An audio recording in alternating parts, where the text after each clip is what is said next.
All right, we're live. Let's just go from here. Fuck it. So let's try this again. Hey everyone, this is us coming back because we tried to record the first time and then my computer froze up, and so now we're gonna do it again. Yeah, first one was a practice run. It's okay. We can just practice it and we'll go from there.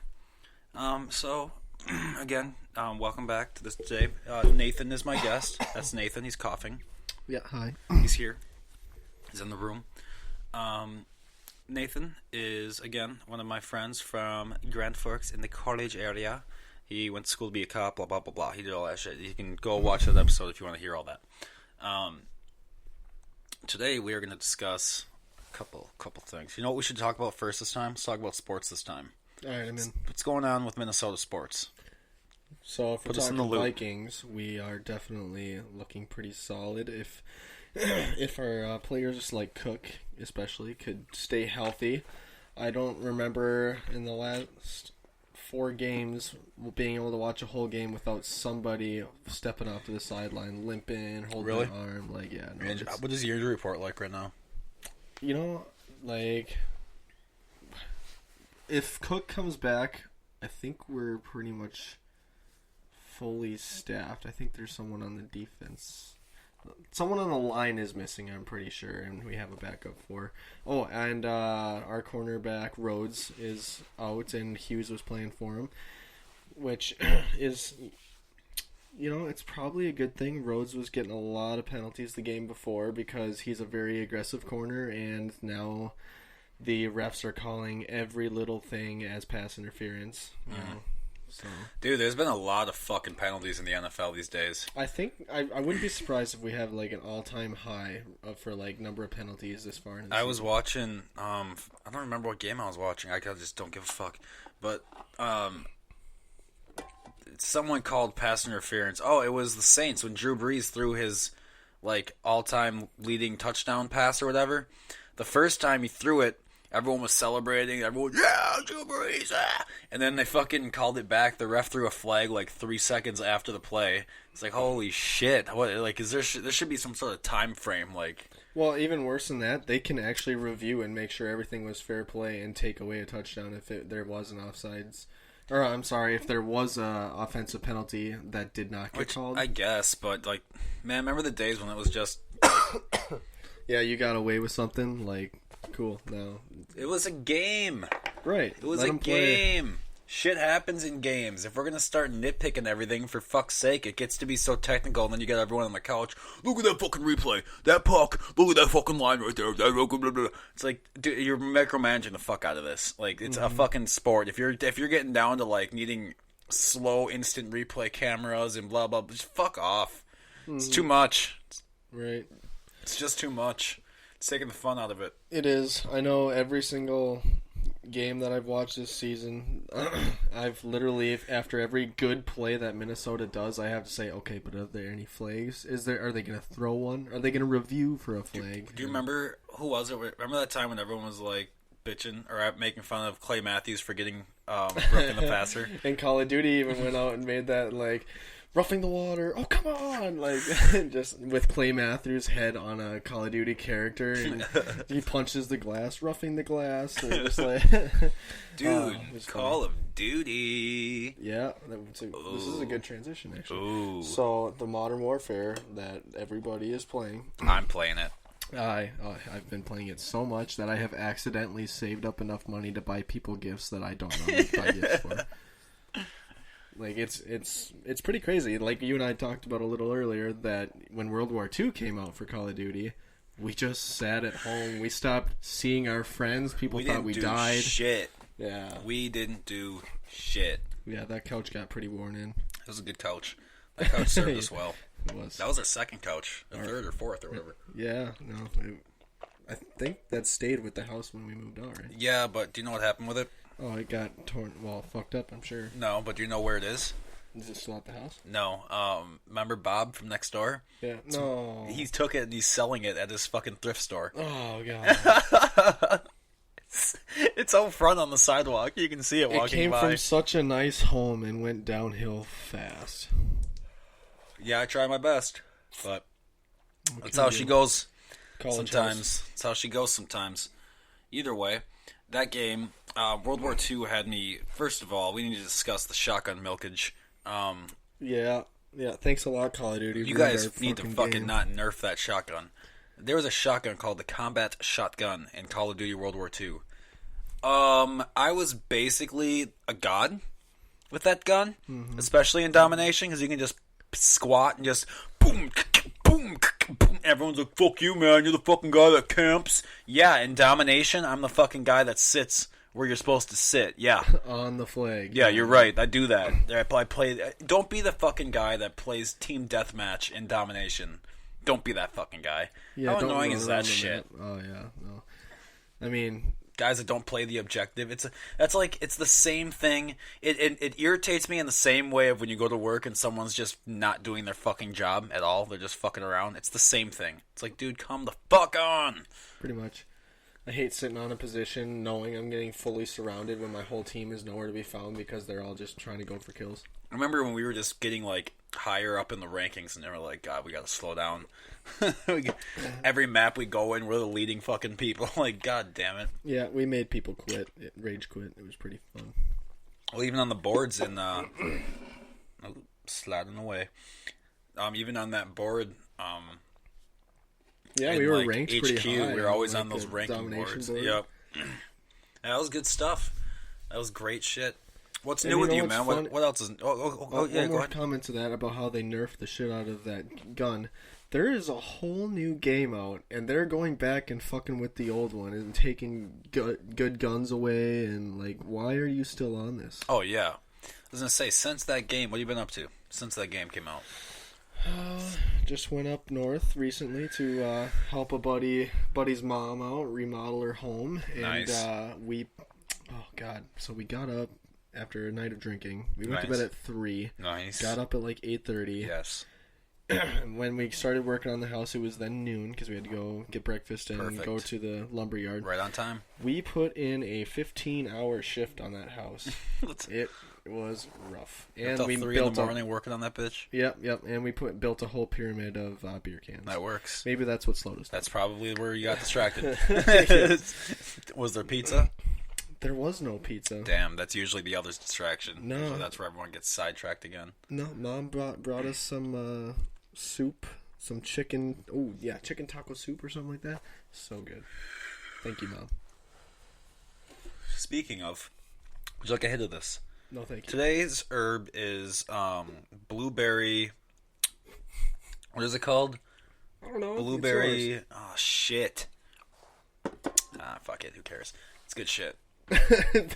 Good advertisement. It's good shit. Yeah, I'm working on getting in with this. I'm working on getting sponsored by a couple different weed companies, and it's gonna be dope. That would literally. Be cool. How did I miss that one? I got it. Man. Got you, bitch. See, you're always the one who's getting everyone else with those fucking. Yeah, I wasn't ready for you. Yeah, man. I know. You should be punished. I should not be punished. I should be rewarded. There was no pun in me saying rewarded. I just wanted to say it. Speaking of rewarded, you remember like when we were driving around? I don't know if you were with us this time or not, but I think you were. When we drove around looking for rinks to skate in, and like none of them were open, so we just like went into one and started skating in it. Did we end up in Manville? No, we ended up in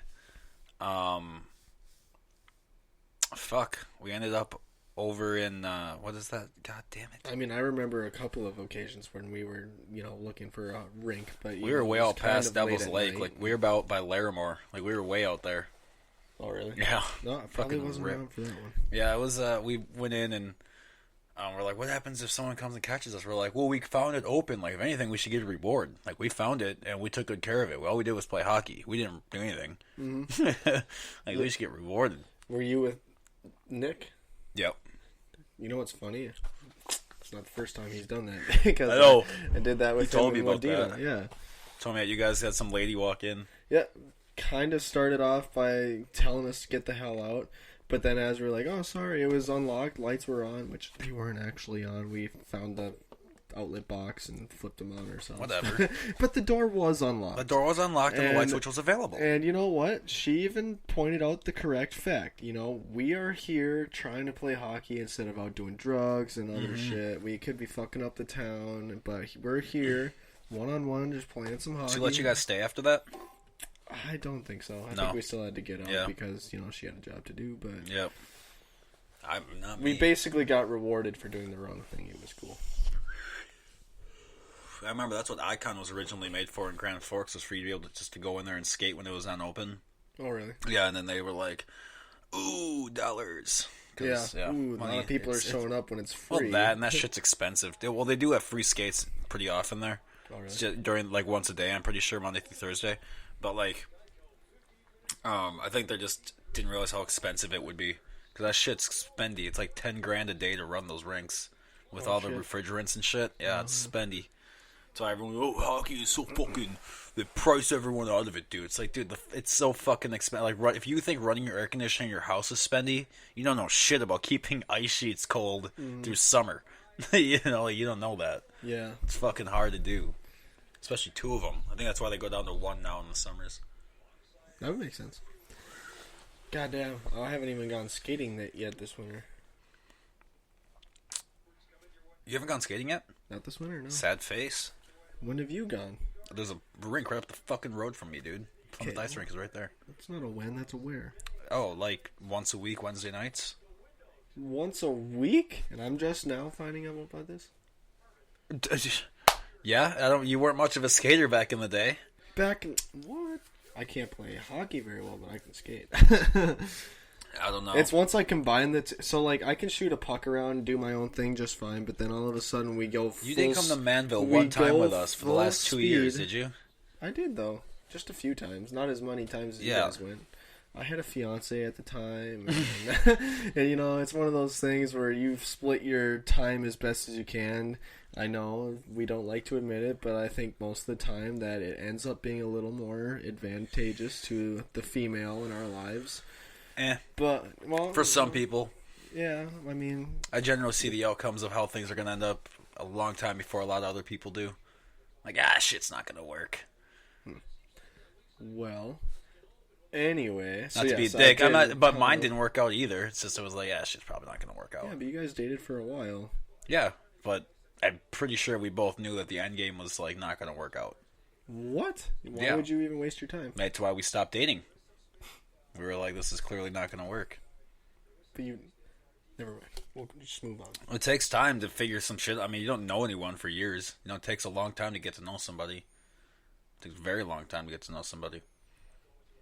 But then how can you tell if it's going to work out so early, like you said? Because you can pick up on little things that people do. Like if they're going to be... Like, let's say that... How long did you and Jennifer date? 3 years. Took you a while to pick up on it, man. I mean, yeah, but we were in a long-distance relationship, so I barely got to see her. True. It's always honeymoon stage at that point, whenever you get to meet up. Yeah, I don't know. I'm just kind of a calculating person. I kind of know. I don't know. I'm a weirdo. A lot of trauma in my young life, so I know what to look for in weird... When people are being, like... I've already seen it all. I know what people are doing when they're trying to manipulate you and shit. Like, I know what to look for. I've seen it so many times. So it's like, when I see little manipulative things, I'm like, yeah, they're already trying to control each other. It's not going to work. You know, it's just how it is. Like, relationships, if you can't agree on a restaurant, like, if people are like, oh, it happens all the time. It's like, no, if you genuinely cannot agree on a restaurant, just give it up, man. It's not going to work out. If you can't figure out a restaurant, you're not going to figure it out when the bills come crashing down. It's not going to happen, so just fucking stop. You know, like, Jesus Christ. I always like that predicament. Where do you want to go to eat? I don't know. And then you never get an answer, and then you pick 36 different things, and none of them are good enough. Not me. I just pick one, and if they say no to the first option, I'm like, well, then I guess we're just not going to eat. I'll go eat. I got food in the kitchen that I like. But you can starve. If you're going to be weird like this, then that's on you. Yeah, no, I don't do that. It's just dumb. It's a waste of fucking time. It's food. If she wasn't there, where would you go? Say that. That's your answer. Mm-hmm. You know? Well, I was kind of thinking Bennigan's. Why did you say Bennigan's the first time? What the fuck? Yep. And something about women, if you know this. when women go to eat, they will not sit at a table. They want a booth, and they will wait. They will wait for the booth. Because booths are more comfortable. They are. But, like, okay, for men, if it was between waiting 45 minutes or sit at the table, would we go to the table? Depends. Is there a bar I can sit? We would go to the table. It's not even it depends. Oh. It wouldn't be if we went somewhere and it was okay. You can wait 45 minutes to go to the booth, or we have a table available right now. What would you do? Oh God, yeah, I'd just sit down. Yeah, that's us. But women wouldn't. They, babe, what do you think? Should we take the table, or should we just wait for the booth? Like, we could just wait, right? Like, we could just wait for the booth. I mean, I guess we're waiting for the booth. That's how that would go. That's how it goes. No, dude. Fucking A, man, it's not true. It is true. It is fucking true. Dude, I just scored a goal. I had a experience that made me realize. It made me think of another difference between men and women, I guess. Like, I went shoe shopping recently because I needed a new pair of tennis shoes that I could wear to volleyball. I had an hour and a half to pass before my volleyball game, so I was like, okay, great. I'll go buy a pair of shoes right now. I got time. I'll pass most of the time doing that. Dude, I was in the store for like maybe 5 minutes, and I was out with a pair of shoes. I was like, well, shit, I wish I took more time. Oh, do you know how I got my boots? Bray and I went to DSW, shoes, right, up the road. Yeah. I walked in, I'm like, hey, I need steel-toe boots, and the lady's like, oh, we don't have too many options. We only really have 3 pairs available, and I'm like, that's fucking awesome. Thank you. 3 pairs to pick from? Low top, medium top, high top. One was light tan, nice boot color. One was black, and one was a dark brown. So I was like, all of these are great color options. I just need to basically get the fit. The mids were perfect. Walked out with those, and I got a 20% discount. What's that? Why? Just a special. The dude at the front counter just scanned us. Hey, I get you 20% off today, and just scanned this little barcode. It was dope, dude. Hey, remember last time when you scanned a little barcode back there? Could you do that again, maybe? Like, can they always do that? Like, can I get that barcode quick? Can I just take that with me to go, maybe? Just one little puff. One little Elon Musk puff. Nah, dude, I'm good. Thanks. Remember when Elon Musk was on the Joe Rogan podcast? I don't need to cross shit. I prefer just my depressant drug. I don't like that upper stuff. That's bullshit. I get happy regardless of what category it's in. Mm-hmm. No, it gets me happy. Knowing that me having this plant pisses like half the population off. That makes me just thrilled. You know what? I'm not surprised. You love doing if everyone that gets people angry. I don't know why. Only things that get people angry in a sense that it shouldn't really make them angry. Like, True. Why the fuck do you care? Like in your comedy. Hey, when it's do you fucking have weed? As they're fucking sucking down a pack of Marlboro Reds and drinking themselves to death every night. I need to take my... Do I have my fucking pill? Where's my paroxetine? And they're fucking... I got my Adderall. Do my kids have their pills? Everyone got their fucking drugs from the pharmacy. But you get that goddamn plant out of my fucking house. You put that plant in this house, I swear to God. Like, okay. Hey, dude, what the fuck's wrong with you? The fuck is wrong with you? It's a goddamn plant. And if, like, I am so free. I am so freedom. Like, if you want to go do a line of fucking blow, go do it. Go do it. Why the fuck do I care what you do? Right. Don't do it in my bathroom. You know, I don't want that on the counter. But if you want to go to your own little place and do that, why do I give a fuck, dude? Well, dude, it's not because of that, bro. It's because it goes down to the kids then, man. It's because it goes down to the kids. It's what everyone does whenever they want something banned. Think about the children, bro. Think about the fucking children. Yeah. Well, I think that it's kind of weird how... Well, we have a population issue in this world, but we're not taking away the safety labels, and we're not just letting people do stupid things. So, do we have a population issue? Well, okay, maybe not population issue, but I think that the real... Places are getting overcrowded because no one's moving away from those places. Sort of. So, you have to remember that these solutions take time. So, moving to a city is a great idea, first of all. For the planet, for everyone around you. Being in that area is a good idea. Now, we live in a 3-dimensional community where we're on the second floor right now. We're up, right? But streets don't go up. We don't have a second floor street to go up to. So... But the solution is what Elon Musk is doing, building those tunnels underground so you can go down multiple levels to, like, go where you need to be. But if you kind of spread out and you go out to those suburbs, like the suburbans. I know what you're saying. I couldn't say those words right. That was funny. That is where you start having the problem, because now you're just cementing outward and you're just concrete. It's like when you pick at a scab a lot and you start expanding the scab out. That's what you're doing. Like, you're just fucking clearing up more earth, and you're like, well, I kind of want to be away from the city because I, like, have kids, and I want to be in that nice neighborhood, you know, rich houses, blah, blah, blah. Yeah, that's great and all, but then you don't get to have a say anymore in global warming. Like, you can't call yourself great. I don't care if you buy a Tesla. Doesn't matter. You are doing the worst thing you can possibly do by doing that. So, moving to a city is a good idea. We have, 8 billion people on the planet? Estimates that we're going to top out at around 10 billion. We can handle that. Poverty around the world is going down increasingly. People are rioting up against their governments increasingly, which is just fucking awesome. Keep doing that. And then, just all the GMOs are fucking ridiculous. How much that has changed the world. Like, what one crop or one land piece of corn. One field of corn that could feed 100 people can now feed 10,000 people, just because it grows a lot bigger, fatter, and more of it. Well, except for those people that don't want the GMO type plant. Well, you don't. If you want to build your little garden in the backyard of your house, then you can do that. I have that right out here. I always thought those people were funny. It's like pretty much every science is out, fam. What is it? Is it corn? There was some sort of like vegetable that shouldn't actually exist.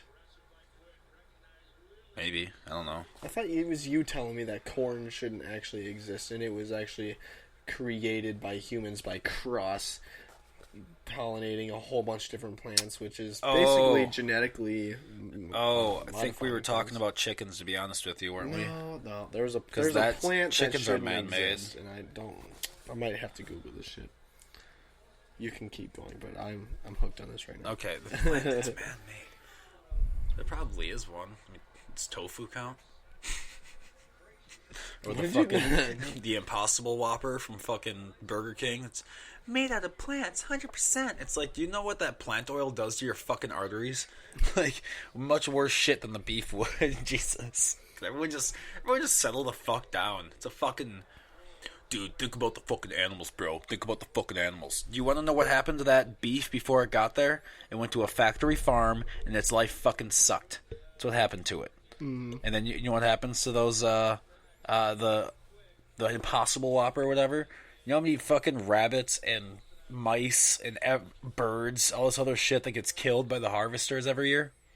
That's why, like, when you harvest a field, you'll see a shitload of vultures around the top, because they know there's going to be shit down there waiting. So, is it about life, or what is it about? Wait, what are you saying about the Impossible Whopper right now? The Impossible Whopper, I know, I went down a rabbit trail so hard. But Are you telling me they're made by chopped up rabbits? No, they're made by, like, organic plant material, which I don't know why you have to put organic in there, because anything living is organic. Pretty much. Like, it's a fancy word that people like to hear. Oh, God damn it, people are stupid. It's just, yeah, bro, well, some of us like to not have that. You know what? There are options of free grazing. Sorry, excuse me. Wow. This salt is bubbling me up. Free range beef that just are grass fed. That's a real thing, too, and that's doing just as fine. You don't need to use factory farms for that. I think we need to get rid of the fucking factory farms. They're disgusting. The ones that are just basically a industrial plant. Yeah, it's disgusting. Like, you're not building a fucking car. You're raising livestock. Like, that needs to be taken fucking seriously. And monocropping is disgusting, too. It's fucking everything up. Do you know that in China right now, they're literally... Cause you know how bad the bee problem is in the world? Oh, like that we don't have bees? Yeah. Like, think about it. Remember back when we were kids and we would drive our car, like... From, like, here to Alexandria, let's say. Your car would be fucked up with bugs. Yep. Fucked up. Recently, is it? Not really. It's really not been that caked up. Like, this past summer was not bad. You know what? Bugs. I think I found that more relieving than anything, but now that you say that, I see where it's alarming. you're driving at. Do you want to know a scary fact? 75% of the insect population has declined since the industrial age. 75%. And when did the industrial age start? 65, 66, something like that. That's when they consider it officially started. Dang. Yep. 75% bees are like, they're about to be gone, dude. China is literally hand painting pollen onto their plants right now because there's no bees that can do it over there. So they have little Chinese women out there fucking paintbrushing it. You can Google it if you don't believe me. It's real. It's crazy. That is scary. This shit's wild. Did we not learn anything from the Bee movie? We did not. Jerry Seinfeld did not go through all of this trauma for you to bury the bee. Oh my god, how dare you? How dare you? We should talk about Greta Thunberg. Okay, let's talk about her quick. Who is Greta Thunberg is the 16-year-old who yelled at the United Nations. The one that went plant crazy? Yeah, so a couple things about her. Number one, yes, I do enjoy a youth, a kid involved and that actually cares. That's awesome. I like it. But it's a kid. We don't listen to kids when we fucking make policy. We don't fucking ask the children, hey guys, let's just ask the kids with no frontal lobe yet. Hey, what's going on? What do you guys think we should do with international policy regarding trade? We should just shut down all the companies? Yeah, shut down the oil companies. Do you know what that would do to the economy in the world? Probably something. You wouldn't even, an electric car wouldn't be even remotely on your fucking scope of things to worry about because you would be starving. You wouldn't have food. If the economy crashes like it did in the 20s and like it did in the 30s, we're fucked. You are fucked. I don't think you don't want the Great Depression again. Whoa, dude, what are we going to do? Just let them fucking keep fucking up the planet for fuck's sake? No. There's gradual change. You don't let a 16-year-old go into the United Nations and just start chewing out everyone's ass. What is that about? She went in there. Do you know what she said? How dare you? I never saw it, but I know it was a huge She said, how dare you? Okay. You have stolen my childhood. How dare you? You have one of the greatest childhoods I have ever fucking seen. Both of your parents come from wealth. You are being given scripts written by them. If you don't believe me, you can Google that too, because that's actually happening. Did you see that? She just went on some panel, and someone asked her a question, and she was like, I think you need to ask other people questions. She doesn't know what she's talking. She literally has no idea what she's talking about. I remember hearing something about it's just how speeches. She's been given something. It's just pre-read speeches. Oh, this dude, she has to be given that stuff because she's in special ed. I understand that she has autism or something, but again, why are we listening to the 16-year-old girl with autism about what we're gonna do with our fucking policy? What platform was she Where was she speaking? Was this just a YouTube thing? No, this was literally, she came here, so she did this big thing where she came on a boat so she wouldn't, go to, she wouldn't be on a plane that emits whatever. Sailed here across the ocean, took a jumbo jet back. Did she actually sail? Yeah, she actually sailed here on a boat. I'm not talking No, with a sailboat. With sails in crazy. the sky. Yeah. Okay, cool for her. Yes. Okay, continue with your story. So, bowls up to the UN. By the way, she's on a school strike for climate. Does that even make any sense? She's not going to school because climate. I don't want education. Does she have to catch up on that homework? I don't want to learn. Damn, she's smart. If not, is that smart? But hold on. Here's I understand that she's skipping out, but I mean, she's not going to get. You can't graduate just skipping out. She can go get her GED or whatever the shit's worth over in that fuckhole of a country, UK. She's from. Don't make fun of the UK, dude. Dude, they banned guns and knives, and now they've got dudes out here with sticks attacking people. It's wow. What do you know? Yeah, I know. What do you know? That's shot. You can't even get wire hangers over there because people turn them into shanks. Dear God. Yeah. Yeah, see. What do you know? Human morals just suck sometimes. We need to get rid of metal objects. Steel is bad. Okay. So we're just gonna quickly decline. And then people are gonna start. People are gonna start putting glass on the ends of sticks, and we need to get rid of glass and wood. Trees are illegal. We need to start cutting down the trees. Everyone just cutting down trees now. Is that where we're going? Fuck's sake. We're going backwards. But and again, everyone shouldn't talk shit about a 16-year-old dude. Shouldn't talk shit about a kid making a difference, dude. Where was that when the Covington kid got in trouble? Remember that when Kathy Griffin was saying, "Where I want his name." Remember the fucking kid who was wearing the red hat, the mega hat, and then he was just kind of smirking at the Native American guy who was banging his drum, and everyone was like, "Fuck that kid, that fucking kid." And then it turns out that Native dude walked up to him and made a problem, and then everyone was like, "Oh shit, my bad, dude, my bad." Except for Kathy Griffin. Kathy Griffin goes, "Fuck him, I want his name, I want his fucking house, I want it." It's like, Kathy, you were just on the receiving end of an internet backlash for holding up Trump's beheaded fucking head, our president. You were just on the receiving end of everyone hating you, and now you want to go send a hate attack at someone else? What the fuck is wrong with you? Yeah. What the fuck is wrong with you, bitch? Use your fucking head. The problem is I think she's funny. I think she's a good person. I think she's just now, she feels that she was attacked. Her team was attacked. The left just got attacked because we didn't win this case. So now that, whatever, she's just going to throw her army. I need to throw my army at these people to build up for my mistake. Just stop it. Just fucking stop it. I think some of my favorite news articles to read right now are the ones about people wearing "Make America Great Again" hats and how they just randomly got their ass kicked. And yeah, they're just being assaulted. There's Nazi! exactly. And then they just walk up and kick the shit out of them. It's like, who's the Nazi here? Fuck you. You're just beating the fuck out of someone. My favorite way to look at this is the usually what the liberal person, I'm assuming they're liberal because they beat up a Trump person. But just a fucking asshole. Far left asshole. Fuck him.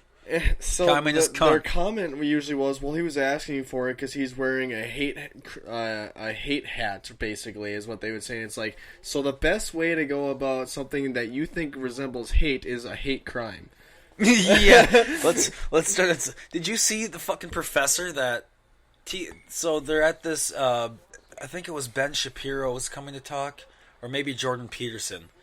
And Jordan Peterson's not even that fucking far right. He's not conservative really that much. He's just like, hey, we're not fucking making Elsa lesbian and letting our kids go. It's just not happening. And everyone, you don't like Elsa being a lesbian? You fucking... And everyone loses their fucking shit.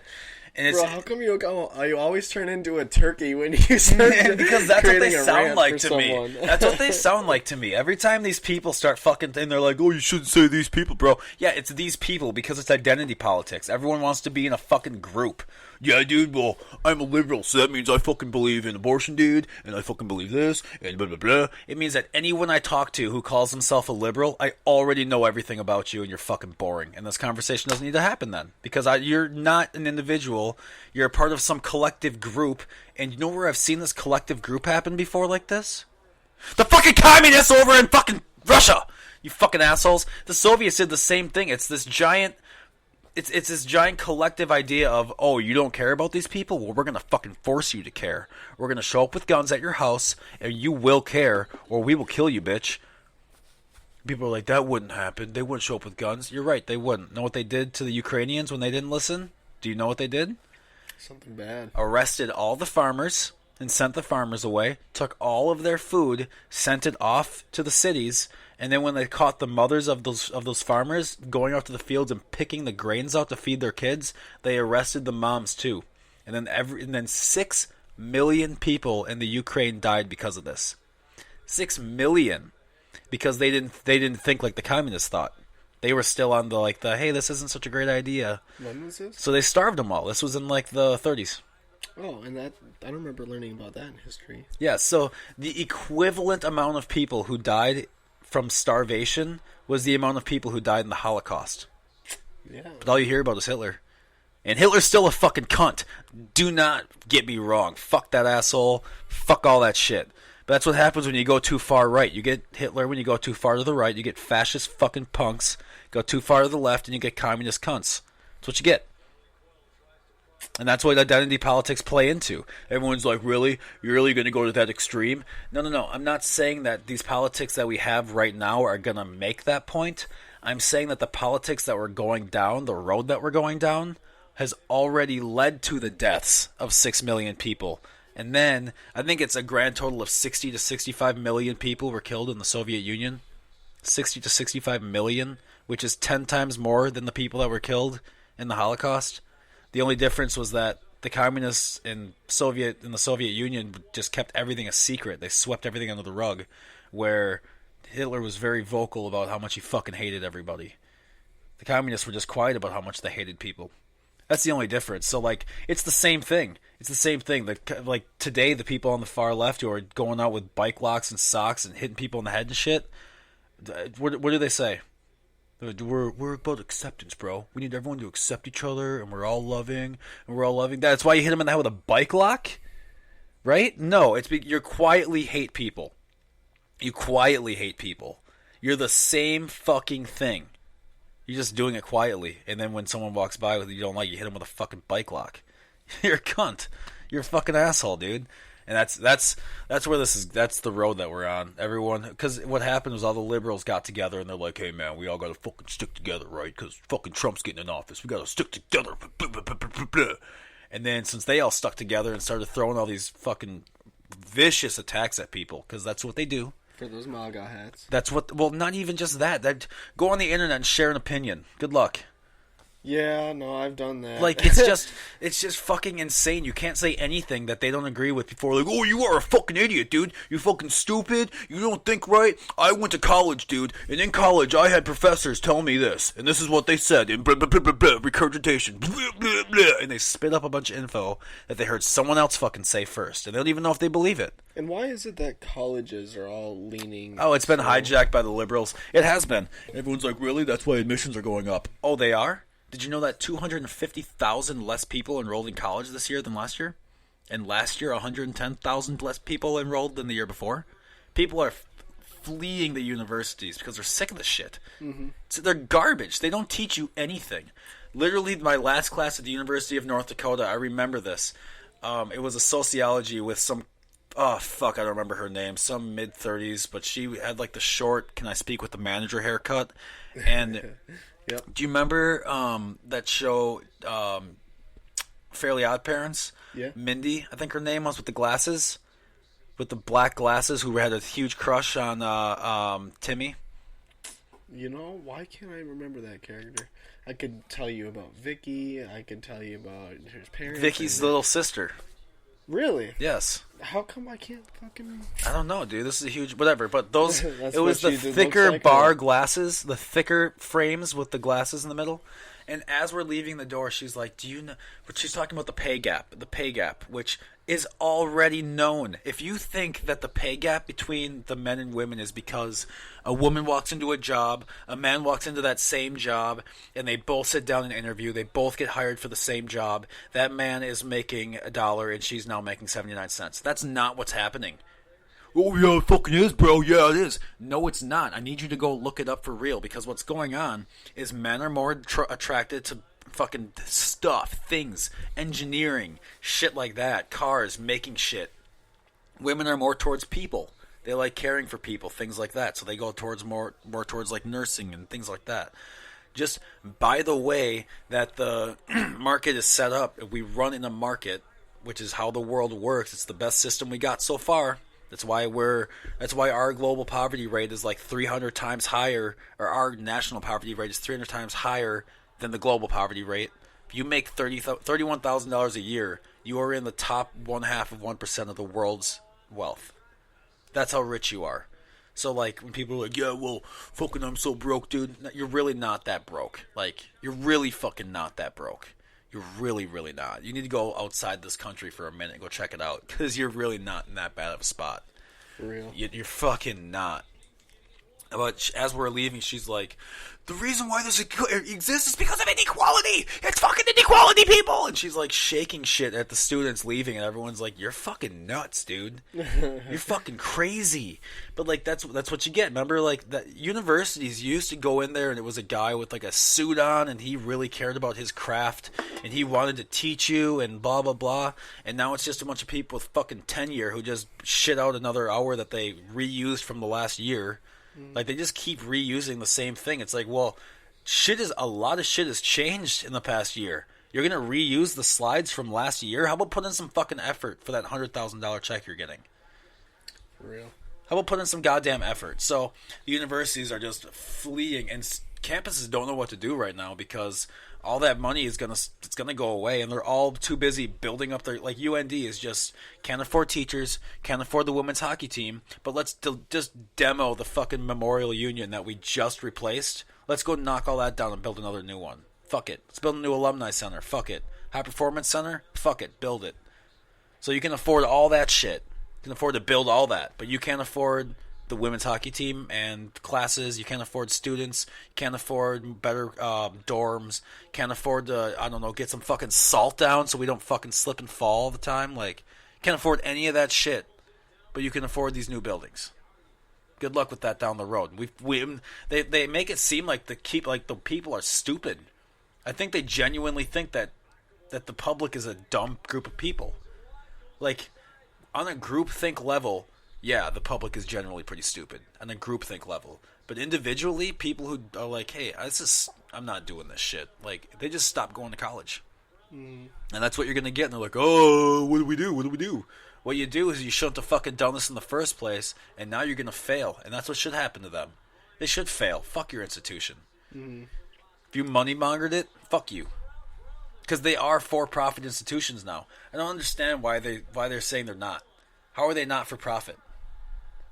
Well, because we spent all of our profit on building a new building. Yeah, you still made more than you needed. You just built extra shit. It's a for-profit. You just need to drop your bills so that the students aren't fucking just for the rest of their lives anchored down by this fucking student debt. It's fucking terrible, dude. To me, it's a crime. Yeah. It's the biggest false advertising your whole life. If you don't go to college, dude, you're fucked. You are so fucked. You don't go to college, dude. You don't get a degree, dude. You are going to be fucking homeless.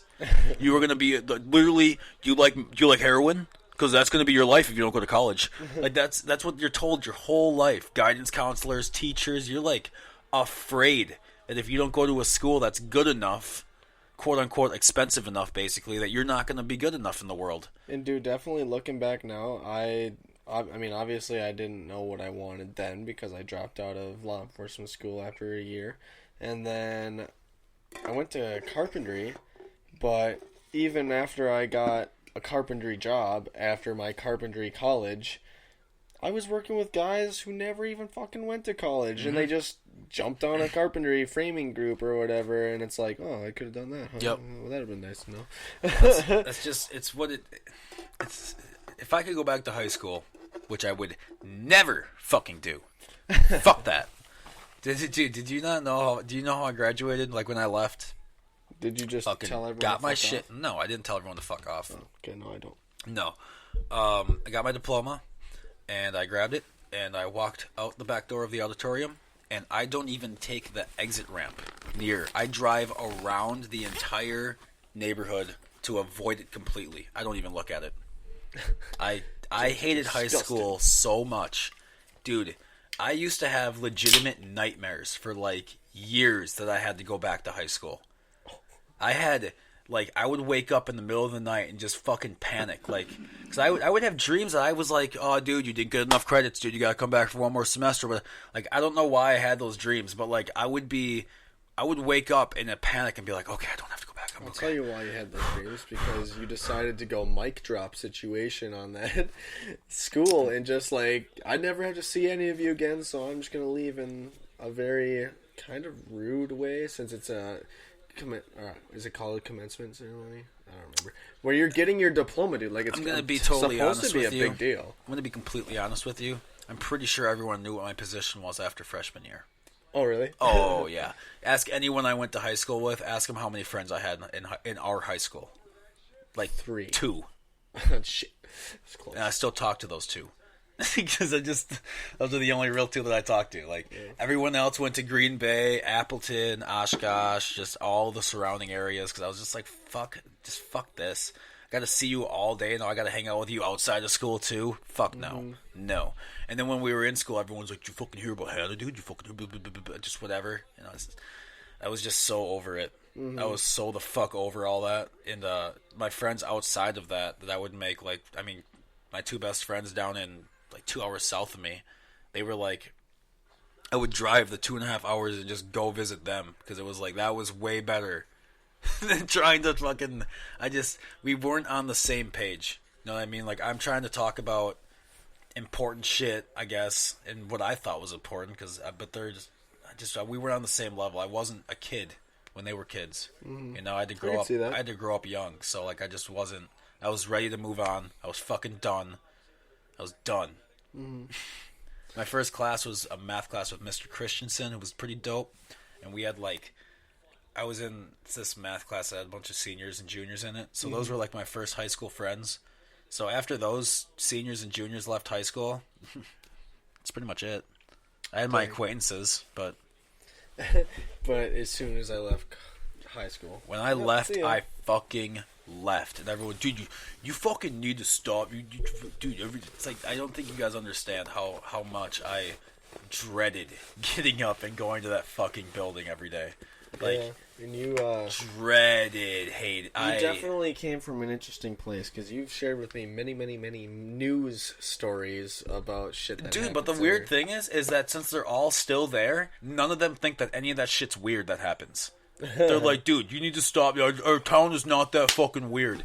Dude, yeah, it fucking is. Yeah, it fucking is. It's fucked up. Like, the valley is a fucking ghostly, dark place for some reason. Like, it's just the kids there like to kill themselves for some reason. Everyone's dying. Oh, shit. It happens. Everyone's dying. It happens all the time. To come and see where you grew up. So Yeah. you're kind of making me not want to. I don't even go and see where I grew up. I don't even want to go revisit. Okay, well, we can take a lap through and or around. Like I said, I don't even take the exit.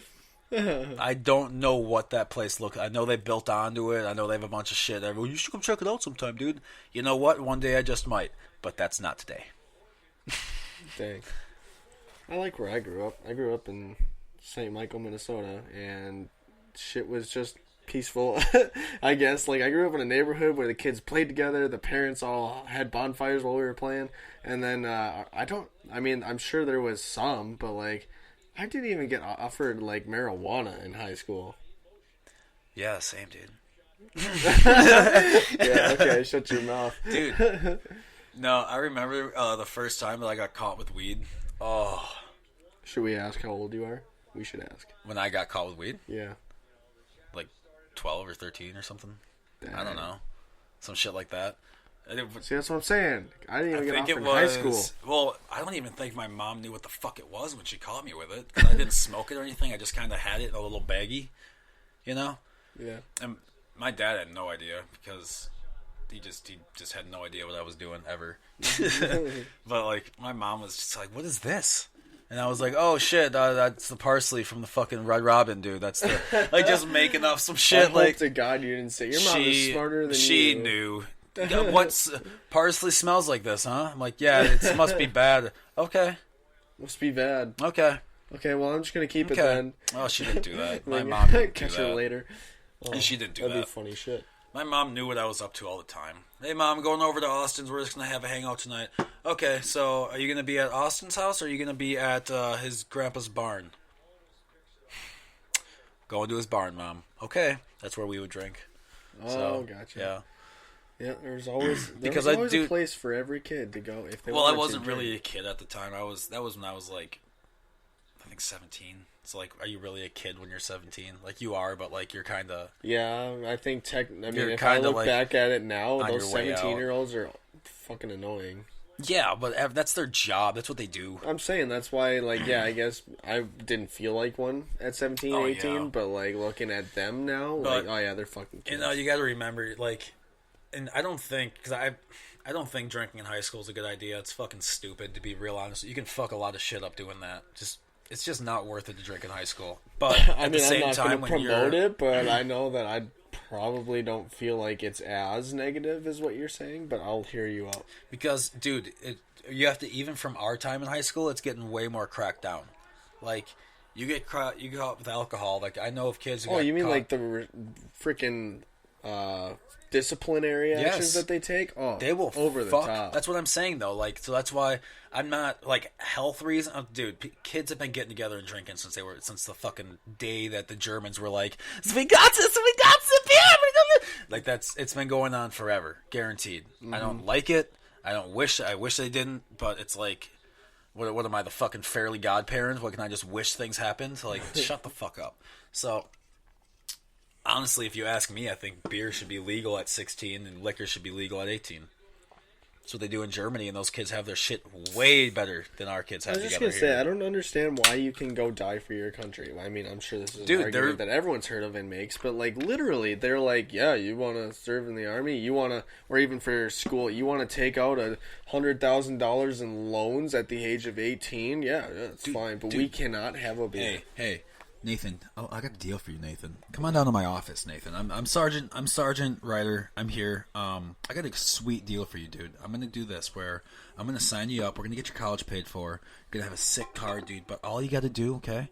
All you gotta do for this, I need you to go to the other side of the world and kill someone you've never met. And maybe die. No. I need you to go kill somebody's dad. I need you to go shoot them. I need you to go over there. And I need you to look down the scope, and I need you to shoot them. I need you to do that at 18 years old. But you can't drink to get rid of that fear. You can't. Yeah, I can't have you drinking, man. Especially after these fucking. Did you see what the Washington Post fucking leaked? No. Oh. Unless it was that thing you shared with me. Which thing? You sent me a link for that. Did you read that? That was cool. We'll get back to that. I was so confused in the back to first that. paragraph. That's the second thing. I just want you to explain it to me. I will explain that to you, but right, cool. I just wanted, yes. I'm glad I sent that to you because I knew I would forget to bring it up for this podcast. But no, they were in a Freedom of Information Act legal battle for years to get these documents. Washington Post? Yes, and dude, the Pentagon has been systematically covering up war crimes that the U.S. has been committing, lying to the United States public about our successes, quote unquote, in Afghanistan, knowing damn well we had no forward movement in 10 fucking years over there. We've been blowing people up with an 80% civilian casualty rate. So how fucking quickly let's just take this. Let's say when we were kids, right? You're having a campfire, having a good time with your friends. Out of fucking nowhere, let's say your neighbor's an asshole, right? Your neighbor's a real dick. You don't know that, but your neighbor's a fucking asshole. But the government knows that of another nation. Let's say Canada's got drones up in the sky, and they're like, we got to take this fucking guy out. And they blow up your neighbor's house. All your buddies get to watch your parents get blown to fucking smithereens in front of you. How quickly are you going to want to go take out Canada? Pretty goddamn quick. They just blew up your parents. They didn't do anything wrong. Your neighbor did. Why did you go and knock on your neighbor's door? Why did you have to blow everyone up? Well, that's what we do. Dude, stop shitting on the fucking troops. I'm not shitting on the troops. They didn't know. They were being lied to. They were being lied to by the top. I'm telling you, dude, these fucking people need to go to prison. Prison. Like, you need to go to jail, bitch. Like, drop the bar of soap. No. You need to fuck off. How many counts of murder is that? You lied about everything for 10 fucking years.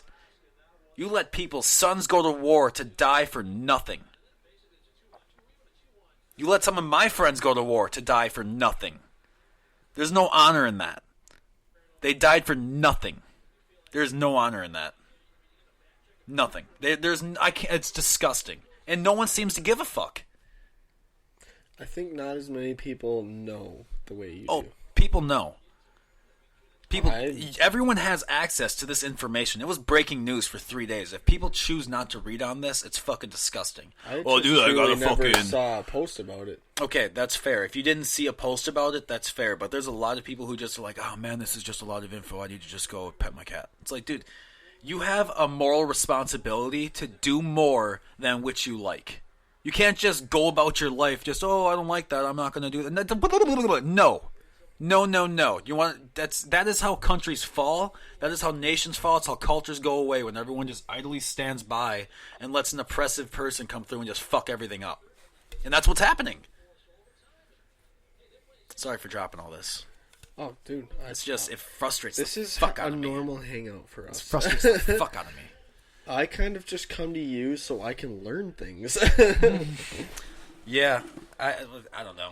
I get just tangled up in the dishonesty. It's so overwhelmingly dishonest, one after Speaking another. Of dishonesty, and I think Clinton's somewhere in there. Dishonesty.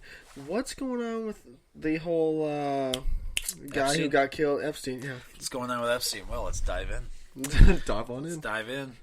Basically, right now there's actually quite a few people getting arrested. Believe it or not, around like you're starting to see. So, I would like. This is an interesting thing. If everyone Alex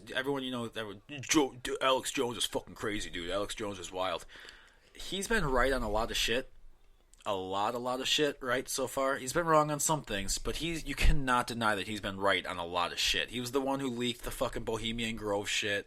He was the one who leaked the WTO. He was the one who leaked all that shit. So, do you know what the WTO, the World Trade Organization protests, where there was peaceful protests outside the World Trade Organization, and then the government sent in Delta Force.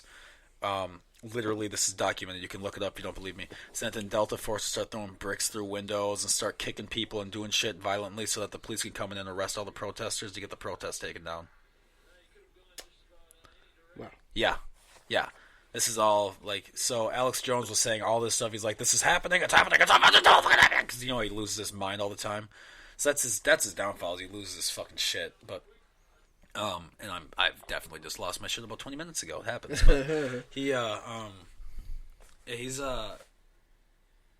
said like, you'll see now that Donald Trump is president, I think that a lot of things are going to start coming out. Like, I guarantee you're going to start seeing, like, vaccines for cancer is going to start coming out. Happened twice now. 2 vaccines so far came out for cancer. So that happened. I think you're going to realize that a bunch of the pedophile rings are going to start coming down. A bunch of judges, a bunch of elected officials are going to start getting arrested. It's happening all over the place. All over the place. It's like, you have to look at local news places because it's not going to be broadcasted. Like, did you know right now there's an uprising in China, Hong Kong, Guatemala, Chile, Argentina, there's one more country. Like, there's just absolute uproars against their governments. No one's talking about it because they don't want to. They're in bed with them.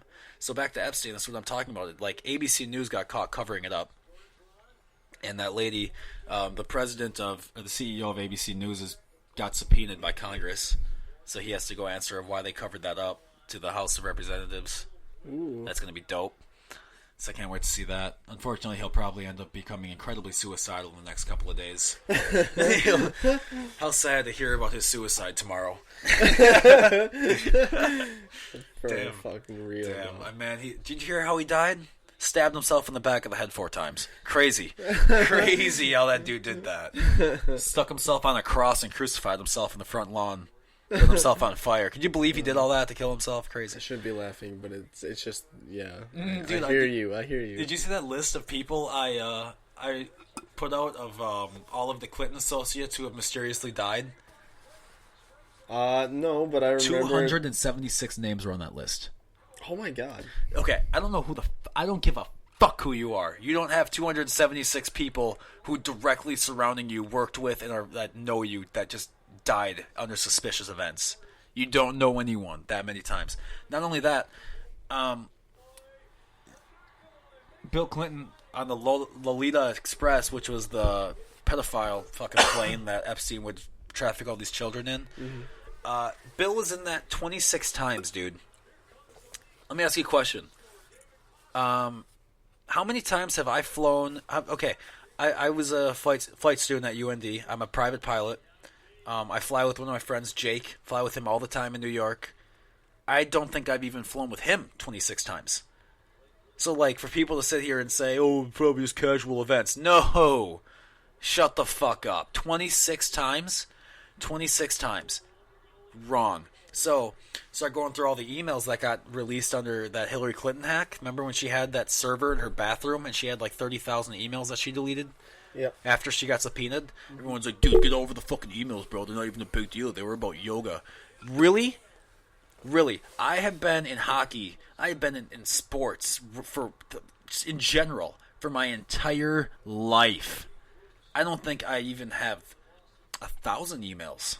I might have 1,000, maybe, emails about sports, maybe 1,000, but even then, I'd probably think not that many. No, but that's what I'm saying. You do not have 30,000 emails about fucking whatever. So you go through the leaks. You go through the leaks and you start reading some of it. And you start seeing shit coming in about how much President Obama didn't like the last hot dogs. He wants some less cooked hot dogs. The last ones weren't as good, and they're like, "Well, how much are you gonna pay for these hot dogs?" We'll pay $15,000 for the 3 hot dogs. This 3 hot dogs for $15,000? Are you shitting me? Are you sure that you're not trafficking children for $5,000 a piece?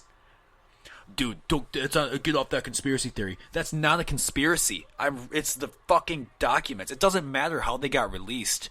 They are released. They're out there. You can go read this. Like, at this point in the age of information, people who don't want to believe all this stuff are just ignorantly and willingly ignoring it, just so they can have an easier life knowing, that's not true. Nope, I don't like knowing that. Nope. Like, how fucking comfortable must it be to live in that mindset? Probably very. I don't know. I can't. My brain's constantly exploding. No, I pretty much, every time I hang out with you, will bring up something that I think, and then you'll give me pretty much solid evidence saying, no, you're wrong, and I just kind of like, oh, okay, I'm wrong. No. It's not always wrong. Well, no, I guess I'm getting to a point here. People who find out that there's something corrupt or wrong with their beliefs, like, it's not easy for them to accept it. It's really hard to hear it. Some people will literally just basically tell you to fuck off and call you fucking names. There's a point where beat your ass just because they don't want to hear it. You have to ask people too, like, what evidence would you need to see to believe this? Exactly. What is it? What's it going to take? And if it's nothing, well, then this argument's done. Because there's no point in wasting your time. If you can show them, if you could record Epstein fucking a 10-year-old, like, you could show someone that, well, you can do anything with Video Shop these days. They probably Photoshop it. It's like, you know what I mean? So it's just, if someone doesn't want, it's like Sandusky. Remember that shit? No. Penn State? No, you're going to have to inform me again. This was in high school. Joe Paterno, the head coach of Penn State, helped cover up systematic fucking rape. R-A-P-E. Rape. Like, I want to make it very clear as to what happened here. Like, not got drunk and made a bad decision. No. So, Sandusky, one of the other people in the program here, got caught by a janitor fucking an 8-year-old in the shower at the Penn State University. That's not what happened. Yeah, it is. You can read it. It's all declassified now. You can go look. It's all released. It really happened. And the only reason he got caught was because someone walked in. Do you understand what that means? An 8-year-old! What? I think everyone's becoming kind of numb to what's going on here because it's happening so often. This is the most vile, disgusting thing that I can think of happening. I cannot handle all the pedophilia going on in the fucking world. It's so gross. It's so disgusting. I want to throw up just talking about it. But at the same time, that's why when everyone's like, dude, the Epstein memes are getting old, dude, stop. No, fuck you. All these people are still out there doing this to kids. You think it just stopped because Epstein got caught?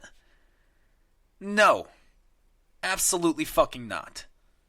Absolutely not. That shit's going on everywhere. There is more people in slavery right now, numbers-wise and per capita-wise, than there has ever been in human history. The slave trade isn't shit on the sex trade right now, and no one cares. Who cares? Who do you know that cares? Besides me. Oh, sorry. Besides the guy who's constantly... Like, besides that guy. I can't get people to care for some reason. I don't know why people don't care. Does it have to be your kid getting snatched out of a backyard for you to care? So I guess being one of those people that you would probably consider to not care, it's not that I don't care. I think it's a terrible thing. I think what the question is most people would ask is, what should we do? You get on the fucking phone and you chew asses like I've been doing every day. Okay, but not all of us know who to call. Okay, Google, who is my representative? Boom. You call them. Hey, what's going on with Epstein? You guys fucking up people yet? It's a very difficult thing. I don't want to hear about the difficult case. What's going on? The fuck is happening here? They work for you, dude. You don't work for them. Hi, excuse me, can I request an appointment? No, fuck that. What's going on? The fuck's happening? We got rich billionaire people openly fucking children. They got away with a murder in the prison. And we aren't even sure if he actually died yet, because that definitely didn't look like him getting hauled out of there. There's big shit happening, And everyone's like, what? Impeachment? What's going on? You guys want to hear about this impeachment going on? What's that? Like, dude, literally, the polls have come out before, during, and after impeachment. They haven't changed one bit. 43% of people say he should be. 44% of people say he shouldn't be. It's been the same thing. It's almost like people have already made up their minds before it even started. Because it did. That's what happened. Mm-hmm. So you're right. No one gives a fuck about the impeachment because literally no one gives a fuck about this impeachment. It's literally proven. He's going to go to the Senate. The Senate, which is made out of Republicans, is going to say, no, we're not removing him from office, and they're going to fucking let him go right back, and then he's going to go win in 2020 because now everyone's pissed off that you tried to impeach him, and they're going to be like, we're going to show you, bitch. That's what's going to fucking happen, dude. Everyone, dude, it's not gonna happen, dude. We got Andrew Yang, dude. We got Joe Biden, dude. Bernie. We got fucking Sanders, dude. Dude, the DNC they fucked over Bernie. They didn't want him last time either. You think they're just gonna let Bernie in this time? Look how much they're shoving Joe Biden down your throat. Who the fuck do you know that likes Joe Biden? Not fucking anyone. Mm. But yet, every time Joe Biden's somehow leading in the polls. How? Who the fuck is voting for Joe Biden? Mm-hmm. Nobody. Nobody. So they're lying again. Remember in 2016 when Hillary Clinton's up in the polls? It looks like Hillary Clinton's going to win this for sure. It's going to be Hillary. Donald Trump's behind by 10 points in the polls. Oh my God. And then what happened? She fucking lost. Because they're trying to put all these fake-ass polls on the fucking screens. Well, this is what everyone's doing. I want to be a winner. I don't want to be the loser. I didn't want to vote for the loser. Everyone wants to be on the winning side of history. So that's what they're trying to do with this shit. Have you ever been polled? Who do you know has been polled? No one's been fucking pulled. They're not pulling anyone that you know. They're walking down the streets in New York, right outside their fucking agency office, and they're asking a very select group of people within this one area where everyone thinks the same what they think. Your poll is dog shit. Your poll has absolutely no meaning to anyone, clearly, based on the 2016 election and based on what's going on now. But by everyone's standards, Bernie Sanders should be the Democratic nominee. He is by far and away the most supported by anyone I have ever seen so far. Elizabeth Warren isn't shit. Joe Biden isn't shit. Like, who do you know that can keep up with him? No one. So just fucking stop. Like, my favorite person so far is Tulsi Gabbard. I know she's not going to make it. It's not going to happen in these party politics days. It's just not. I'm still voting for her, but just like I didn't vote for Donald Trump or Hillary Clinton in 2016, sure as fuck not doing it again. Fuck that. Mm-hmm. I don't vote for evil. It's the lesser of two evils. I don't vote for evil. Fuck you. It's not happening. Anyway, how did we get down this rabbit hole? Well, we've been on it for a while, we could just make a random jump. Let's just jump back to something else. You want to hear a story? Yes. So, sorry for the ranting, guys. I get upset. I get so upset. I thought about this probably about halfway through that political thing. I was like, oof, I accidentally got him started somehow. I don't even remember how. But, so, my story.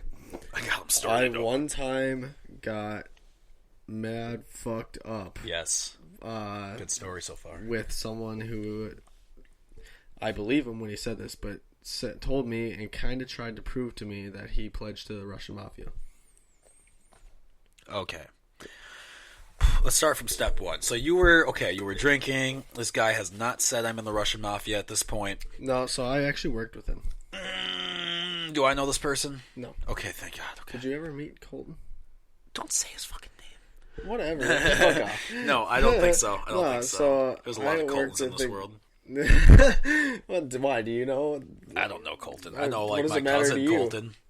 What does it matter to me? I'm not thinking about me here. I'm thinking about you, dude. Whatever. I don't care. What? Go on. No, we'll be fine.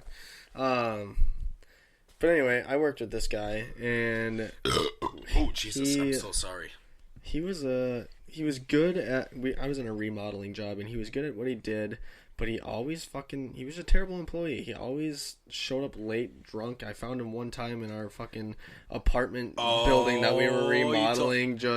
I showed up for work in the morning and walked into this apartment we were remodeling, and the door was locked. And I was like, I remember that day. I hear someone moving in the apartment. I'm like knocking on the door that no one should be in.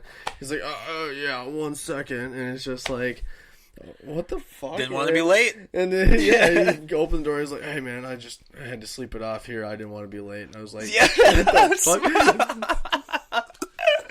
so stupid. Like, come on, man. I didn't want to be late, so I had to break in last night. My bad. Oh my god, that's dumb. so awesome. Like, why even get that fucked up on a Tuesday night, Christ. Man? Because why get fucked up on a Tuesday? Let me ask you, Nathan. Let me ask you, why would you get me fucked up on a Tuesday night, Nathan? You allowed this to happen. So you're like, why would you get fucked up on a Tuesday? Because I'm trying to stay home one night. He's also the kind of guy that just does it. Like, you kind of got pulled out by your friends. Oh, yeah, I'd say. I got mad trash that night. That was I fucked my face right up that night. And I fucked my knee up really bad. The next morning, my knee hurt, like, so bad, dude. Oh, God, I must have fell on my knee at some point. I do not remember myself. I don't remember myself. I was gone. I was ghost. No, I mean, I don't remember away. myself what happened to you. But yeah, so there was one weekend where we had to go and actually remodel in Fargo. And it was a Friday, Saturday type of situation. So we had Friday night in a different town to go and, drink. Yep. That was a weird fucking night. So we went out and started our night off like normal, dinner, drinks, and then so he even like showed me this like collar type tattoo that looked like it was in like Russian, and I couldn't read it obviously, so he tried to explain it to me. He's like, "Oh yeah, it just basically means I'm pledged to the Russian mafia." I was like, that's fucking weird. I'm gonna roll with it. Like, what? I don't know if I should believe you or not. I'm just gonna kind of pretend like that doesn't mean anything to me. And the rest of the night, our boss, by some point in the night, had left us to continue doing our thing. He said, safe. Be at work at 7:30 or 8 o'clock in the morning, whatever the fuck it was. And I just remember, I don't know how he did it, but he just met and knew somehow or got along with the sketchiest people I've ever hung out with.